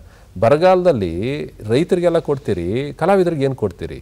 ಕಾರ್ಯಕ್ರಮಗಳು ಹೆಚ್ಚೆಚ್ಚು ಮಾಡಬೇಕು, ಒಂದು, ಆಗ ಅವ್ರಿಗೆ ಜೀವನ ಆಗುತ್ತೆ. ಎರಡನೇದು, ನಮ್ಮ ಇಡೀ ಸಂಸ್ಕೃತಿ ನೋಡಿದ್ರೆ ಕಷ್ಟದಲ್ಲೇ ಜಾನಪದ ಹುಟ್ಟದ್ದು. ಬೀಸುವಾಗ ಗದ್ದೆ ಕೆಲಸ ಮಾಡೋದು, ಅದು ದುಃಖ ಮರಿಲಿಕ್ಕೆ ಜಾನಪದ ಹುಟ್ಟಿ. ಸಂಸ್ಕೃತಿ ನಮ್ಮ ಸಾಂಸ್ಕೃತಿಕ ಕಲೆಗಳಿರೋದೇ ನಮ್ಮ ಕಷ್ಟ ಇವುಗಳನ್ನು ಮರಿಲಿಕ್ಕೆ, ವ್ಯಕ್ತಿತ್ವವನ್ನು ಆ ಸಂದರ್ಭದಲ್ಲಿ ಆ ಸಮಸ್ಯೆಗಳನ್ನು ಎದುರಿಸ್ಲಿಕ್ಕೆ. ಹಾಗಾಗಿ ಯಾಕೆ ಮಾಡಬಾರ್ದು ಅನ್ನೋ ರೀತಿಯಲ್ಲೇ ನಾನೊಂದು ಅಭಿಯಾನ ಮಾಡಿದ್ದು. ಹಾಗೆ ಮಾಡಿ ಅದನ್ನು ಶುರು ಮಾಡಿದೆ. ಎಲ್ಲ ಕಲಾವಿದನ್ನು ಕರೆದು ಒಂದು ಮಾತು ಕೇಳಿದೆ, ನೋಡಿ ದುಡ್ಡು ಕೊಡೋಕ್ಕಾಗಲ್ಲ, ₹1 ನನ್ನ ಹತ್ರ ಇಲ್ಲ, ನೀವೆಲ್ಲ ಕಾರ್ಯಕ್ರಮ ಸ್ಟೇಜ್ ಕೊಡ್ತೀನಿ, ಮುಂದಿನ ವರ್ಷ ನೋಡೋಣ ಅಂತ. ಎಲ್ಲ ಒಪ್ಕೊಂಡ್ರು. ಅವರವ್ರದೇ ಟೀಮ್ ಮಾಡಿದ್ರು. ಒಳ್ಳೊಳ್ಳೆ ಜಿಲ್ಲೆ ಎಲ್ಲ ಕಲಾವಿದರು ಸೇರಿ ಒಂದು ಇನ್ಸ್ಟ್ರೂಮೆಂಟಲ್ಲು, ಒಂದು ಭರತನಾಟ್ಯ, ಒಂದು ಇದು, ನಾನು ಸಬ್ಜೆಕ್ಟು ಅಂಡ್ ಸ್ಟೇಜ್ ಟೈಮ್ ಇಷ್ಟೇ. ಆಮೇಲೆ ಎಲ್ಲ ಇನ್ನೊಂದು ವಿಶೇಷ ಅಂದರೆ, ಈ ಪ್ರತಿಭಾ ಕಾರಂಜಿ ಮಾಡ್ತಾರಲ್ಲ ಗೌರ್ಮೆಂಟ್ ಸ್ಕೂಲಲ್ಲಿ, ಈ ಗ್ರೂಪ್ ಡಾನ್ಸ್ ಇರುತ್ತಲ್ಲ, ಫಸ್ಟ್ ಸೆಕೆಂಡ್ ಬಂದವನ್ನ ಇಡೀ 7 ತಾಲೂಕಿನಲ್ಲಿ ಇದ್ದವನು ಎರಡೆರಡು ಟೀಮ್ ಒಂದು 200 ಹುಡುಗರು ಕರೆಸ್ದೆ. ನಮ್ಮ ಸವಿತಾಕನ್ಗೆ ಒಂದು ದಿವಸ ಫೋನ್ ಮಾಡಿ, ನೋಡಮ್ಮ ದುಡ್ಡಿಲ್ಲ, ನೀವು ಬಂದು 2 ದಿವಸ ಊಟ ಹಾಕ್ತೀನಿ, ಮನೇನ ಒಳ್ಳೆ ಊಟ ಹಾಕ್ತದೆ ನಿನಗೆ, ಅವ್ರಿಗೆಲ್ಲ ಕೊರಿಯೋಗ್ರಾಫ್ ಮಾಡಬೇಕು ಅಂತ ಅವ್ರೊಂದು ಟೀಮ್ ತಗೊಂಡು ಬಂದ್ರು. ಗೌರ್ಮೆಂಟ್ ಸ್ಕೂಲ್ ಹುಡುಗರಿಗೆ 200 ಹುಡುಗರಿಗೆ ಒಂದು ಕೊರಿಯೋಗ್ರಾಫ್ ಮಾಡಿ ಜಾನಪದ ಜಾತ್ರೆ ಮಕ್ಕಳಿಂದ ಮಾಡಿಸ್ದೆ. ಇಲ್ಲಿ ಮಾಡಿದ ಅನುಭವ ಎಷ್ಟು ಚೆನ್ನಾಗಿತ್ತು ಅಂದ್ರೆ, ಬರೀ ಮಕ್ಕಳಷ್ಟೇ 3 ಗಂಟೆ ಪ್ರೋಗ್ರಾಮ್ ಅದ್ಭುತವಾಗಿತ್ತು. ಏನಿಲ್ಲ, ದುಡ್ಡು ಖರ್ಚೇನಿಲ್ಲ. ನಮ್ಮ BOಗಳು ಕರ್ಕೊಂಡು ಬಂದಿದ್ರು, 2 ದಿವಸ ಕರ್ಕೊಂಡು ಬಂದು ಟ್ರೈನಿಂಗ್ ತಗೊಂಡು ಹೋದ್ರು, ತಂದ್ರು ಅಷ್ಟೇ. ಹೀಗೆ ನಾನೆಲ್ಲ ಕೆಲಸ ಮಾಡ್ಬೇಕಾದ್ರೆ ಇಂಜಿನಿಯರ್ಗಳೆಲ್ಲ ಮಾಡ್ತೀವಲ್ಲ, ನೋಡ್ರಿ ನಿಮ್ಗೆಲ್ಲ ಇಷ್ಟೆಲ್ಲ ಫೈಲ್ಸ್ ಏನು ಹಾಕೊಟ್ಟಿರ್ತೀನಿ, ನಾನೇನು ಕಾಫಿ ಕೊಡ್ತಿಲ್ಲ, ಸ್ಟೇಜ್ ಹಾಕೊಡಿ, ಲೈಟ್ ಹಾಕೊಡಿ, ಅವ್ರು ಹಾಕೊಟ್ಟಿದ್ದು. ₹1 ಖರ್ಚಿಲ್ದಾನೆ ಟೂರಿಸಮ್, ಹೆಲಿಕಾಪ್ಟ್ರು, ಟೂರಿಸಮ್ ಸರ್ಕ್ಯೂಟ್ ಮಾಡಿಬಿಟ್ಟು ಒಂದು ಇದು ಯಾವುದು ಬಸ್ಸು ಬೆಳಗ್ಗೆ 100 ರೂಪಾಯಿ ಕೊಡೋದು ಓನರ್ಗಳಿಗೆಲ್ಲ, ಪ್ರೈವೇಟ್ ಬಸ್ ಓನರ್ಗಳಿಗೆ. ಊಟ ಟೀಮು 100 ರೂಪಾಯಿ ಕೊಟ್ಟು ನೀವು ಬಸ್ ಹತ್ತಿದ್ರೆ ನಮ್ಮಲ್ಲಿ ಒಬ್ಬ ಹುಡುಗನ ವಾಲಂಟಿಯರ್ ಕಳಿಸ್ತಾನೆ, ಜೊತೆ ಮಧ್ಯದಲ್ಲಿ ಎಲ್ಲರೂ ಮಠಗಳಲ್ಲಿ ಊಟ ಹಾಕ್ತೇವೆ. 1 ಡೇ ಟೂರ್ ಮಾಡ್ಕೊಂಡು ಬರೋದು. ಟಿಕೆಟ್ಗೆ ಕೊನೆಗೆ ಎಂತೆಂಥ ರಾಜಕಾರಣಿಗಳು ಒಂದು ಟಿಕೆಟ್ ಕೊಡ್ಸು, ಬಸ್ ಟಿಕೆಟ್ ಕೊಡ್ಸು ಅಂತ ನನಗೆ ಒತ್ತಡ ತಂದಿದ್ದಾರೆ ಅಂದ್ರೆ ಆಶ್ಚರ್ಯ. 1 ವಾರ ಟೂರು, ಎಲ್ಲೆಲ್ಲೋ ಇದು ಕುದುರೆ ಗಾಡಿಗಳು ಮುರಿದೋಗಿ ಬಿದ್ದಿದ್ವು, ನಿಲ್ಸ್ ಬಳಸ್ತಾನೆ ಇದೆ, ಅವೆಲ್ಲ ತರಿಸಿ ಈ ಪೇಂಟಿಂಗ್ ಸ್ಕೂಲ್ ಹುಡುಗರೆಲ್ಲ ಇರ್ತಾರಲ್ಲ ಅವಕ್ಕೆಲ್ಲ ಪೇಂಟ್ ಅಲಂಕಾರ ಮಾಡಿಸ್ತೇವೆ ಫ್ರೀ. ಅವ್ರಿಗೆಲ್ಲ ಒಂದು ಜೊತೆ ಬಟ್ಟೆ, ಒಂದು 100 ರೂಪಾಯಿ ದುಡ್ಡು ಪರ್ ಡೇ. ಕರ್ಕೊಂಡೋಗಿ ಜನ ಕರ್ಕೊಂಡೋಗಿ 35 ರೂಪಾಯಿ ಅಷ್ಟೇ ಚಾರ್ಜ್ ಮಾಡಬೇಕು. ಅದು ಎತ್ತಿನ ಗಾಡಿ ಓಟ, ಕೆಸರುಗದ್ದೆ ಓಟ ಎಲ್ಲವನ್ನೂ ಮಾಡಿದೆ. ಮೆರವಣಿಗೆ ಮಾಡಬೇಕಿತ್ತು, ಜನ ಸೇರ್ಸೋದು ಹೇಗೆ ಯೋಚನೆ ಮಾಡಿದೆ. ನಮ್ಮ ಸ್ನೇಹಿತ ಕಾಶಿ ಅಂತಿದ್ದ, ಸರ್ ಹಿಂಗೆ ಮಾಡ್ಬೋದು, ಒಂದು 2 ಪ್ರೈಸ್ ಇಟ್ವಿ, 3 ಪ್ರೈಸ್, 20,000, 15,000, 10,000. ಏನಪ್ಪ ಅಂದರೆ ಎಲ್ಲ ಕಾಲೇಜಿಗೆ ಹೋಗಿ ಭೇಟಿ, ಒಂದು 7-8 ಕಾಲೇಜಿಗೆ ಹೋಗಿ ಭೇಟಿ ಕೊಟ್ಟು, ನೋಡಿ ನಿಮಗೆ ಒಂದು ನಿಮ್ಮ ಕಾಲೇಜ್ಗೆ ಒಂದು ಪ್ರೈಸ್ 20,000 ಇರುತ್ತದು, ನೀವು ಒಂದೇ ನಿಮ್ಮ ಕಲ್ಚರ್ನ ಬಿಂಬಿಸುವಂಥ ಒಂದೇ ಥರದ ಡ್ರೆಸ್ ಹಾಕ್ಕೊಂಡು ಬರಬೇಕು.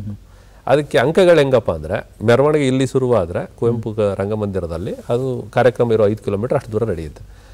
ಹೆಚ್ಚು ಕಲಾವಿದರ ಥರ ನೀವು ಡ್ರೆಸ್ ಹಾಕೊಂಡು ಬರೋದು ಸಂಖ್ಯೆಗೆ ಇಷ್ಟು ಮಾರ್ಕ್ಸು, ಅವರ ವೇಷಭೂಷಣಕ್ಕೆ ಇಷ್ಟು ಮಾರ್ಕ್ಸು, ಅವ್ರು ಹೇಗೆ ಪ್ರದರ್ಶನ ಮಾಡ್ತಾರೆ ಹೋಗೋ ತನಕ ಇಷ್ಟು ಮಾರ್ಕ್ಸ್.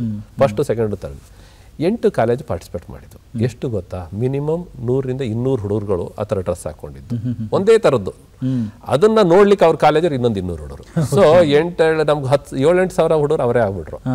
ಅಂದ್ರೆ ಅಷ್ಟು ದೂರ ನೀವು ನೋಡಿ, ಕಲ್ಪನೆ ಮಾಡ್ಕೊಳ್ಳಿ, ಒಂದೇ ಥರದ ಹೆಣ್ಮಕ್ಳು 100-200 ಹುಡುಗರು ಒಂದೇ ಥರ ಡ್ರೆಸ್ ಹಾಕೊಂಡು ಪ್ರದರ್ಶನ ಮಾಡ್ತಾ ಬರೋದಿದೆಯಲ್ಲ, ಅದು ಒಂದು 10 ಎತ್ತಿನ ಗಾಡಿ, ನಮ್ಮ ಜಾನಪದ ಕಲಾವಿದರುಗಳು, ಒಂದು ಇದು ಜೋನಲ್ ಇದ್ರ ಕಲ್ಚರಲ್ ಟೀಮ್ಗಳು ಬಂದಂಥದ್ದು.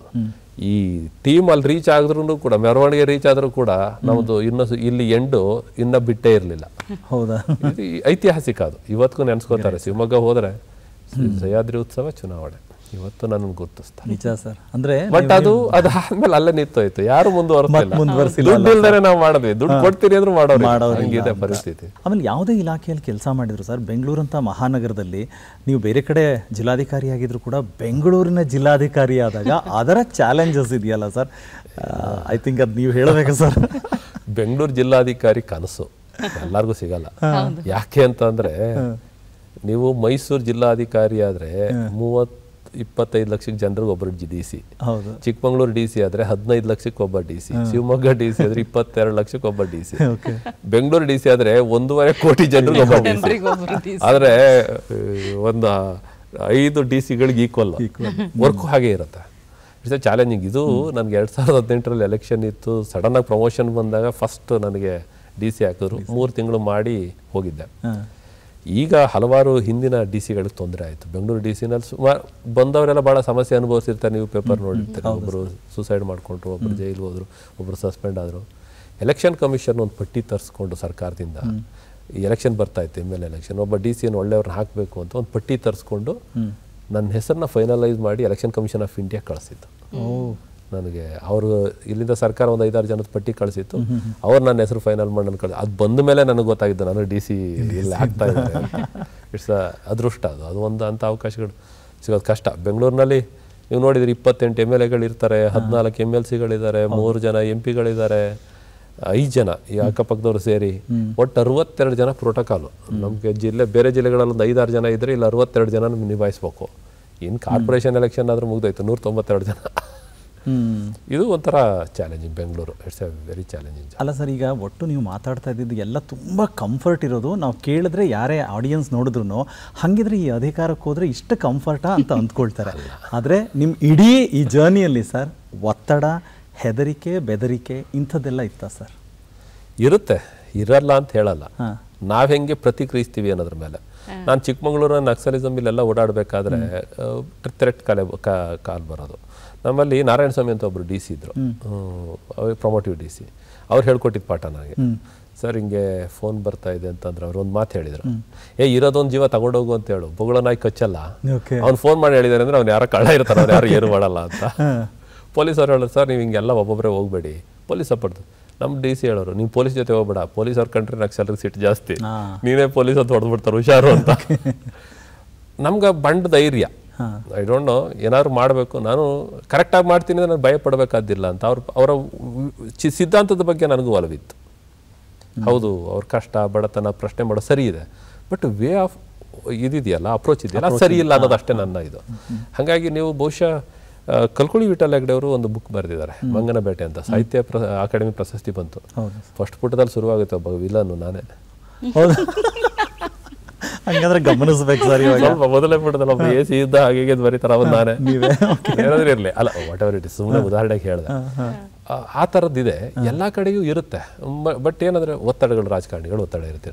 ಬಟ್ ನನಗೆ ಒಂದು ಕ್ಲಾರಿಟಿ ಇದ್ರೆ ವರ್ಕಲ್ಲಿ, ಕ್ಲಾರಿಟಿ ಇದ್ದಾಗ ನಾನು ಇದು ಮಾಡ್ತೀನಿ, ಇದು ಮಾಡಲ್ಲ, ನನಗಿಷ್ಟೇ. ಮತ್ತೆ ನೋಡೋರ್ಗೂ ಅಷ್ಟೇ, ಇವನು ಹೀಗೆ ಅನ್ನೋಂಥ ಅರ್ಥ ಆಗಿಬಿಟ್ರೆ ನಮ್ಗೆ ಅಷ್ಟು ಒತ್ತಡ ತರಲ್ಲ. ನಂದು ಒಂದು ಫಾರ್ಮ್ ನನಗೆ ಸರಿ ಅನ್ಸಿದ್ರು ಮಾಡ್ತೀನಿ, ಇಂಟ್ರೆಸ್ಟಿಂದ ನಾನೇ ಮಾಡ್ತೀನಿ. ಮತ್ತೆ ನನಗೆ ಒಂದು ಪಾಲಿಸಿ, ಇವತ್ತಿನ ಫೈಲ್ ಇವತ್ತೇ ಕ್ಲಿಯರ್ ಮಾಡಬೇಕು, ಅದು ನನಗೆ ಭಾಳ ಕಾಪಾಡಿದೆ. ನಾವು ಇಟ್ಕೊಂಡು ಕೂತಿದ್ರೆ ಒತ್ತಡಗಳು ಬರುತ್ತೆ. ಇವತ್ತಿನ ಫೈಲ್ ಇವತ್ತಿನ ಮಾಡಿಬಿಟ್ರೆ ಮಾಡಾದ್ಮೇಲೆ ಯಾರು ಫೋನ್ ಮಾಡಲ್ಲ, ಮಾಡೋದ್ಕಿಂತ ಇಟ್ಕೊಂಡಿದ್ರೆ ಫೋನ್ ಮಾಡ್ತಾರೆ. ಅವ್ರು ಹೇಳೋದ ಮೇಲೆ ಅಯ್ಯೋ ಅವ್ರು ಹೇಳಿದ್ರಪ್ಪ ಅದ್ರ ವಿರುದ್ಧ ಹೆಂಗೆ ಡಿಸಿಷನ್ ತಗೊಳ್ಳಿ, ಇದು ಬರುತ್ತೆ. ನನಗೆ ಇವತ್ತು ಬಂತು ಆ ಫೈಲ್ ಇವತ್ತೇ ಕ್ಲಿಯರ್. ನಾನು ಯಾವತ್ತು ಫೈಲ್ ಬಿಟ್ಟು ಮನೆಗೆ ಹೋದಾನಲ್ಲ, ಬೆಂಗಳೂರು DC ಇರಲಿ ಇನ್ನೊಂದು ಕಡೆಯಲ್ಲಿ, ಅದು ನಾನು ಭಾಳ ಕಾಪಾಡಿದೆ. ಹಾಗಾಗಿ ನನಗೆ ಅಷ್ಟೊಂದು ಒತ್ತಡ ಅಂತ ಅನ್ನಿಸ್ತಿಲ್ಲ. ನಾವು ಒತ್ತಡ ಬರೋ ರೀತಿಯಲ್ಲಿ ನಾವು ಸೃಷ್ಟಿ ಮಾಡಿಕೊಂಡ್ರೆ ಒತ್ತಡ ಬರುತ್ತೆ, ಅದು ಅವರ್ ಮಿಸ್ಟೇಕ್. ನನಗೆ ಹಾಗಾಗಿ ಬೆಳಿಗ್ಗೆ ಇಂದ ರಾತ್ರಿ ತನಕ ನಮ್ಮ ಕೆಲಸ ನಾವು ಮಾಡೋದ್ರಿಂದ, ಪ್ರಾಮಾಣಿಕವಾಗಿ ದುಡಿಯೋದ್ರಿಂದ ನನಗೆ ಯಾವ ಚಿಂತೆನೂ ಇಲ್ಲ, ಇದು ಇಲ್ಲ. ನನ್ನ ಕೆಲಸ ನಾನು ಮಾಡ್ಕೊಂಡು ಹೋಗ್ತಾ ಇದ್ದೀನಿ. ಯಾರೇನು ತಪ್ಪು ಅದನ್ನು ಮೀರಿ ಸಣ್ಣ ಪುಟ್ಟ ತಪ್ಪಾದ್ರೆ ಅದನ್ನು ಕ್ಷಮಿಸ್ಬೋದು, ಅನ್ನೋ ತಪ್ಪುಗಳೇ ಇರ್ತವೆ ಅಂತ ನನ್ನ ಪಾಲಿಸಿ. ಸರ್, ಈಗ ನಿಮ್ಮ ಕಾರ್ಯವ್ಯಾಪ್ತಿ ಬಹಳ ವಿಸ್ತಾರವಾಗಿರುವಂಥದ್ದು. ಅಂದರೆ ಬಹುತೇಕ ಮುಜರಾಯಿ ಇಲಾಖೆ ಆಗಿರ್ಬೋದು, ಹಿಂದುಳಿದ ವರ್ಗಗಳ ಕಲ್ಯಾಣ ಇಲಾಖೆ ಆಗಿರ್ಬೋದು, ಮಹಿಳಾ ಮಕ್ಕಳ ಕಲ್ಯಾಣ ಇಲಾಖೆ, ಈ ಎಲ್ಲ ಇಲಾಖೆಗಳ ಕೆಲಸದ ಜೊತೆಗೆ ಮುಖ್ಯವಾಗಿ ನಿಮ್ಮ ಸ್ವಂತ ಗೃಹ ಇಲಾಖೆ ಬಗ್ಗೆ ಹೇಳ್ಬೇಕು ಸರ್. ಅಲ್ಲಿ ಎಷ್ಟು ಬೇಗ ಫೈಲ್ಗಳು ಮೂವ್ ಆಗುತ್ತೆ ಅಂತ. ಇಲ್ಲ, ಗೃಹ ಇಲಾಖೆನಲ್ಲಿ ಹೋಮ್ ಮಿನಿಸ್ಟರ್ ಇರ್ತಾರಲ್ಲ, ಎಲ್ಲ ಅವರಿಗೆ ಬಿಟ್ಬಿಟ್ಟಿದ್ದಾರೆ, ಎಲ್ಲ ಅವ್ರದೇ, ನಮ್ದು ಏನಿಲ್ಲ. ನಮ್ಮ ಮನೆ ಬಗ್ಗೆ ನಾನು ಯಾವತ್ತೂ ಹೆಚ್ಚು ತಲೆ ಕೆಡ್ಸ್ಕೊಂಡವನಲ್ಲ. ಆಶ್ಚರ್ಯ ಆದ್ರೆ ಮದುವೆ ಆಗ್ಬೇಕಾದ್ರೆ ಹುಡುಗಿ ನೋಡಕ್ ಹೋದಾಗ, ನೋಡಿ ಹಿಂಗೆ ಮದುವೆ ಆಗ್ಬೇಕಾದ್ರೆ ನಾನು ಹೇಳಿದೆ ಮದುವೆಗಿಂತ ಮುಂಚೆನೆ, ನನ್ನ ಫಸ್ಟ್ ವೈಫ್ ಏನಿದ್ರೆ ಕೆಲಸವೇ, ನೀನೇನಿದ್ರೆ ಸೆಕೆಂಡ್ ವೈಫ್ ಅಂತ. ಅವ್ರಿಗೆ ಅವತ್ತಿಂದ ಮನದಟ್ಟು. ಈಗಲೇ ನಾನು ಪರವಾಗಿಲ್ಲ, ಅವಾಗಂತೂ ಬೆಳಿಗ್ಗೆ ಬಿಟ್ರೆ ರಾತ್ರಿ ತನಕ ಆಫೀಸು, ಮತ್ತೆ ಎಷ್ಟೋ ಸಲ ರಾತ್ರಿ ಹೊತ್ತು ಜಡ್ಜ್ಮೆಂಟ್ ಬರೀತಿದ್ದೆ ಕೂತ್ಕೊಂಡು. ಮದುವೆ ಆದ ಹೊಸದ್ರಲ್ಲಂತೂ ಬೆಳಿಗ್ಗೆ 7 ಗಂಟೆಗೆ ಆಫೀಸ್ ಬಿಡ್ತಿದ್ದೆ, ಶೃಂಗೇರಿ ಕೊಪ್ಪ ಹೋಗ್ಬೇಕು ಅಂತ. ರಾತ್ರಿ 9 ಗಂಟೆಗೆ ಬರ್ತಿದ್ದೆ, ಊಟ ಮಾಡಿ ಅವರೆಲ್ಲ ಮಲ್ಕೊಂಡ ತಕ್ಷಣ ಜಡ್ಜ್ಮೆಂಟ್ ಬರೀಲಿಕ್ಕೆ ಶುರು ಮಾಡ್ತಾರೆ ರಾತ್ರಿ 1 ಗಂಟೆ ತನಕ. ಹೆಚ್ಚು ಕಡೆ ಒಂದು 4 ವರ್ಷ ಕಂಟಿನ್ಯೂಸ್ ಅದು ಒಂದೇ ಮಾಡಿದ್ದೀನಿ. ಇವಾಗ ನನಗೆ ಅನ್ಸುತ್ತೆ, ನಾನು ಪ್ಲಾನ್ ಮಾಡ್ಕೊಳ್ಳಿ, ವೈಯಕ್ತಿಕ ಲೈಫಲ್ಲಿ ಏನೂ ಎಂಜಾಯ್ ಮಾಡಲಿಲ್ವೇನೋ ಅಂತ ಅನಿಸ್ಬಿಟ್ಟಿತ್ತು ಒಂದೊಂದ್ಸಲ. ಬಟ್ ಎಲ್ಲ ಫ್ಯಾಮಿಲಿ ಎಲ್ಲ ಅವ್ರು ನೋಡ್ಕೊಳ್ತಾರೆ, ಅವ್ರ ಸಪೋರ್ಟ್ ಇದೆ ಚೆನ್ನಾಗಿ. ಅವ್ರಿಗೆ ಗೊತ್ತು, ಅವ್ರ ತಂದೆನೂ ಕೂಡ ಗೌರ್ಮೆಂಟ್ ಎಂಪ್ಲಾಯ್ ಇದ್ರಲ್ಲ, ಅವ್ರಿಗೆ ಗೊತ್ತಿದೆ ಇವರೆಲ್ಲ ಗೌರ್ಮೆಂಟ್ ಸರ್ಕಾರಿ ಕೆಲಸದಲ್ಲಿ ಇರೋರು ಹಣೆ ಬರೋದೇ ಇಷ್ಟು ಅಂತ ಅವ್ರಿಗೆ ಅರ್ಥ ಆಗ್ಬಿಟ್ಟಿದೆ. ಸರ್, ಹೋಮ್ ಮಿನಿಸ್ಟರ್ ಶಿಕ್ಷಕಿ ಅಲ್ವಾ ಸರ್, ಕ್ಲಾಸ್ ತಗೋತಾ ಇರ್ತಾರೆ ಸರ್ ಅವಾಗ? ಸ್ಕೂಲಲ್ಲಿ ತಗೋತಾರೆ, ನಮಗೂ ತಗೋತಾರೆ, ಒಳಲ್ಲ ಅಂತ ಹೇಳಿದ್ರೆ ತಪ್ಪಾಗ್ಬಿಡುತ್ತೆ. ಅಂದರೆ ಕುತೂಹಲ ಜಾಸ್ತಿ ಇದೆ ಸರ್, ಇನ್ನೂ ವಿಚಾರಗಳು ಕೇಳಬೇಕು ಅಂತ. ಬಟ್ ಸಮಯ ಆಯಿತು. ಬಟ್ ಈಗ ಚಂದನಕ್ಕೆ ನಮ್ಮ ವಾರದ ಅತಿಥಿಗೆ ಬಂದದ್ದು ಏನು ಅನ್ನಿಸ್ತು ಸರ್? ಚಂದನ ಒಂದು ರೀತಿ ಭಾವನಾತ್ಮಕವಾಗಿ ಒಂದು ರೀತಿ ನಾವು ಅಟ್ಯಾಚ್ ಆಗಿಬಿಟ್ಟಿದ್ದೀವಿ ಅನ್ನೋ ಅನಿಸುತ್ತೆ. ಇದೊಂದು ವೇದಿಕೆ ನಮ್ಮ 2 ರೀತಿಯಲ್ಲಿ. ಒಂದು ನಮ್ಮ ಭಾವನೆಗಳನ್ನು ಹಂಚಿಕೊಂಡಾಗ ಅಥವಾ ಈ ಥರ ಕರೆಸಿ ನಮ್ಮನ್ನು ಮಾತಾಡಿದಾಗ ನಮ್ಗೆ ಇನ್ನಷ್ಟು ಉತ್ಸಾಹ ಸಿಗುತ್ತೆ, ಪ್ರೇರಣೆ ಬರುತ್ತೆ. ಡೈರೆಕ್ಟ್ ಆರ್ ಇಂಡೈರೆಕ್ಟ್ಲಿ ತುಂಬ ಪ್ರೇರಣೆ ಆಗುತ್ತೆ. ನನಗೊಂದು ಐಡೆಂಟಿಟಿ ಇದೆ, ನನಗೆ ಗುರುತಿಸಿದ್ದಾರೆ ಅನ್ನೋಂಥದ್ದು. 2ನೇದು, ನಮ್ಮ ವಿಚಾರಗಳನ್ನು ಹಂಚಿಕೊಂಡಾಗ ಇದನ್ನು ವೀಕ್ಷಣೆ ಮಾಡಿದಂತಹ ಈ ಅಧಿಕಾರಿಗಳಿರ್ಬೋದು, ಜೂನಿಯರ್ ಅಧಿಕಾರಿಗಳಿರ್ಬೋದು, ಅವ್ರಿಗೊಂದಷ್ಟು ಅದರಲ್ಲಿ 1 or 2 ಪಾಯಿಂಟ್ಸ್ ಕ್ಯಾಚ್ ಆಗ್ಬೋದು. ಅಥವಾ ಓದುವ ವಿದ್ಯಾರ್ಥಿಗಳಿಗೆ ಏನಾದರೂ ಒಂದು ಪ್ರೇರಣೆ ಸಿಗ್ಬೋದು, ಇಲ್ಲ ಅಂತ ಹೇಳಲ್ಲ. ನಮಗೆ ಸುಮಾರು ಅನುಭವಗಳಾಗಿದ್ದಾವೆ. ನಾನೊಂದು ಶಿವಮೊಗ್ಗದಲ್ಲಿ ಉತ್ಸಾಹಕ್ಕೆ ನನ್ಗೆ ಅದೇನೋ ಅಲ್ಲೂ ಆದಮೇಲೆ ನಂದೇ ಒಂದು ಲೈಬ್ರರಿ ಶುರು ಮಾಡಿ, ಕಾಂಪಿಟೇಟಿವ್ ಲೈಬ್ರರಿ, ದಯಾನಂದ AS ಅಂತ ಹೇಳಿ. ಅದು ಓದಿ ಫ್ರೀ ಲೈಬ್ರರಿ, ಜನ ಬಂದು. ಈ ಸಲ ಒಬ್ಬ AS ಪಾಸ್ ಆದ, ಬಂದು ಓದಿದ್ದಷ್ಟೇ ನಮ್ಮ ಲೈಬ್ರರಿ. ಈ ಥರದಲ್ಲಿ ನಮ್ಮನ್ನು ನೋಡಿ ಎಷ್ಟೋ ಜನ ಗುರುತಿಸಿ ಯೂಟ್ಯೂಬ್ನಲ್ಲೋ ಅಲ್ಲಿ ನೀವು ಇಂಟರ್ನಲ್ಲಿ ನೋಡಿದೆ ಸರ್ ನೀವು ಹಾಗೆ ಹೀಗೆ ಬಂದು ಕೇಳೋದು, ಇದೆಲ್ಲ ಮಾಡಿದಾಗ ಅವ್ರಿಗೊಂದಷ್ಟು ಇನ್ಸ್ಪಿರೇಷನ್ ಆಗ್ತೀವಲ್ಲ, ಅಥವಾ ಅವ್ರಿಗೊಂದಷ್ಟು ಬದಲಾವಣೆಗೆ 100ರಲ್ಲಿ ಒಬ್ಬರಾದ್ರೂ ಬದಲಾದರೆ ಅದು ನಮ್ಮ ಜೀವನ ಸಾರ್ಥಕತೆ. ಅದಕ್ಕೆ ಇದು ಒಂಥರ ವೇದಿಕೆ ಅಲ್ಲ, ಸಾರ್ವಜನಿಕರನ್ನು ನಮ್ಮ ರೀಚ್ ಮಾಡಲಿಕ್ಕೆ ಇದೊಂದು ವೇದಿಕೆ. ಇದರ ಕಾಂಟ್ರಿಬ್ಯೂಷನ್ ದೊಡ್ಡದಿದೆ ಅಂತ ನಾನು ಅಂದ್ಕೊಳ್ತೇನೆ. ಹಾಗಾಗಿ ನನಗೆ ಚಂದನ TV ಬಗ್ಗೆ, ಚಂದನದ ಬಗ್ಗೆ ಇವತ್ತೇ ಅಂತಲ್ಲ, ಆಗಲೇ ಒಂದು 10-15 ವರ್ಷಗಳಿಂದ ನನಗೆ ಭಾಳ ಪ್ರೀತಿ, ಗೌರವ, ಹೆಮ್ಮೆ. ಬರೋಕ್ಕೆ ಭಾಳ ಖುಷಿನೂ ಹೌದು. ಅವಾಗ ಯಾವಾಗಲೂ ಕರೆದ್ರು ಬರಲ್ಲ ಅಂತ ನಾನು ಯಾವತ್ತೂ ಹೇಳಿಲ್ಲ. ಹೌದು ಸರ್, ಹೌದು ಸರ್. ನಮಗೂ ಅಷ್ಟೇ ಖುಷಿ, ಅಷ್ಟೇ ಹೆಮ್ಮೆ ಇದೆ ಸರ್. ತಮ್ಮ ಇಡೀ ಮಾತಿನ ಉದ್ದಕ್ಕೂ ಅಂದರೆ ತಾವು ಮಾಡಿದ ಕೆಲಸಗಳ ಬಗ್ಗೆ ಮಾತಾಡಿದಾಗ, ನಿಮ್ಮ ವ್ಯಕ್ತಿತ್ವವನ್ನು ತಿಳಿದುಕೊಂಡಾಗ ಒಂದು ವಿಷಯ ಅಂದರೆ ಇವತ್ತು ನಮ್ಮ ವೀಕ್ಷಕರಿಗೆ ಎಷ್ಟೋ ಜನರಿಗೆ ಸ್ಫೂರ್ತಿ ಆಗುತ್ತೆ. ಯಾಕಂದರೆ ಯಾರೂ ಕೂಡ ಪರಿಪೂರ್ಣರಲ್ಲ, ಎಲ್ಲವನ್ನ ತಿಳಿದುಕೊಂಡು ಬಂದಿರಲ್ಲ. ಜ್ಞಾನಕ್ಕಿಂತಲೂ ಮುಖ್ಯ ಆತ್ಮವಿಶ್ವಾಸ, ಛಲ ಅನ್ನೋದನ್ನು ತಾವು ನಿರೂಪಿಸಿದ್ದೀರಿ ಸರ್. ಅದಕ್ಕಾಗಿ ಮತ್ತೊಮ್ಮೆ ಅಭಿನಂದನೆಗಳು. ಹಾಗೆ ಇಡೀ ಚಂದನ ವಾಹಿನಿಯ ಪರವಾಗಿ, ವಾರದ ಅತಿಥಿ ಕಾರ್ಯಕ್ರಮದ ಪರವಾಗಿ ತಮಗೆ ಹೃತ್ಪೂರ್ವಕ ಕೃತಜ್ಞತೆಗಳು ಸರ್. ತಮಗೂ ಕೂಡ ಭಾಳ ವಿಷಯಗಳನ್ನು ನನ್ನ ಹತ್ರ ಮಾತಾಡ್ಲಿಕ್ಕೆ ಅವಕಾಶ ಕಲ್ಪಿಸಿದ್ದೀರಿ, ಅದಕ್ಕಾಗಿ ಧನ್ಯವಾದಗಳು. ಇವತ್ತಿನ ಸಂಚಿಕೆನ ಇಲ್ಲೇ ಮುಗಿಸ್ತಾ ಮತ್ತೊಂದು ಸಾಧಕರ ಜೊತೆಗೆ ಮುಂದಿನ ಸಂಚಿಕೆಯಲ್ಲಿ ಭೇಟಿಯಾಗೋಣ. ಅಲ್ಲಿವರೆಗೂ ನಮಸ್ಕಾರ.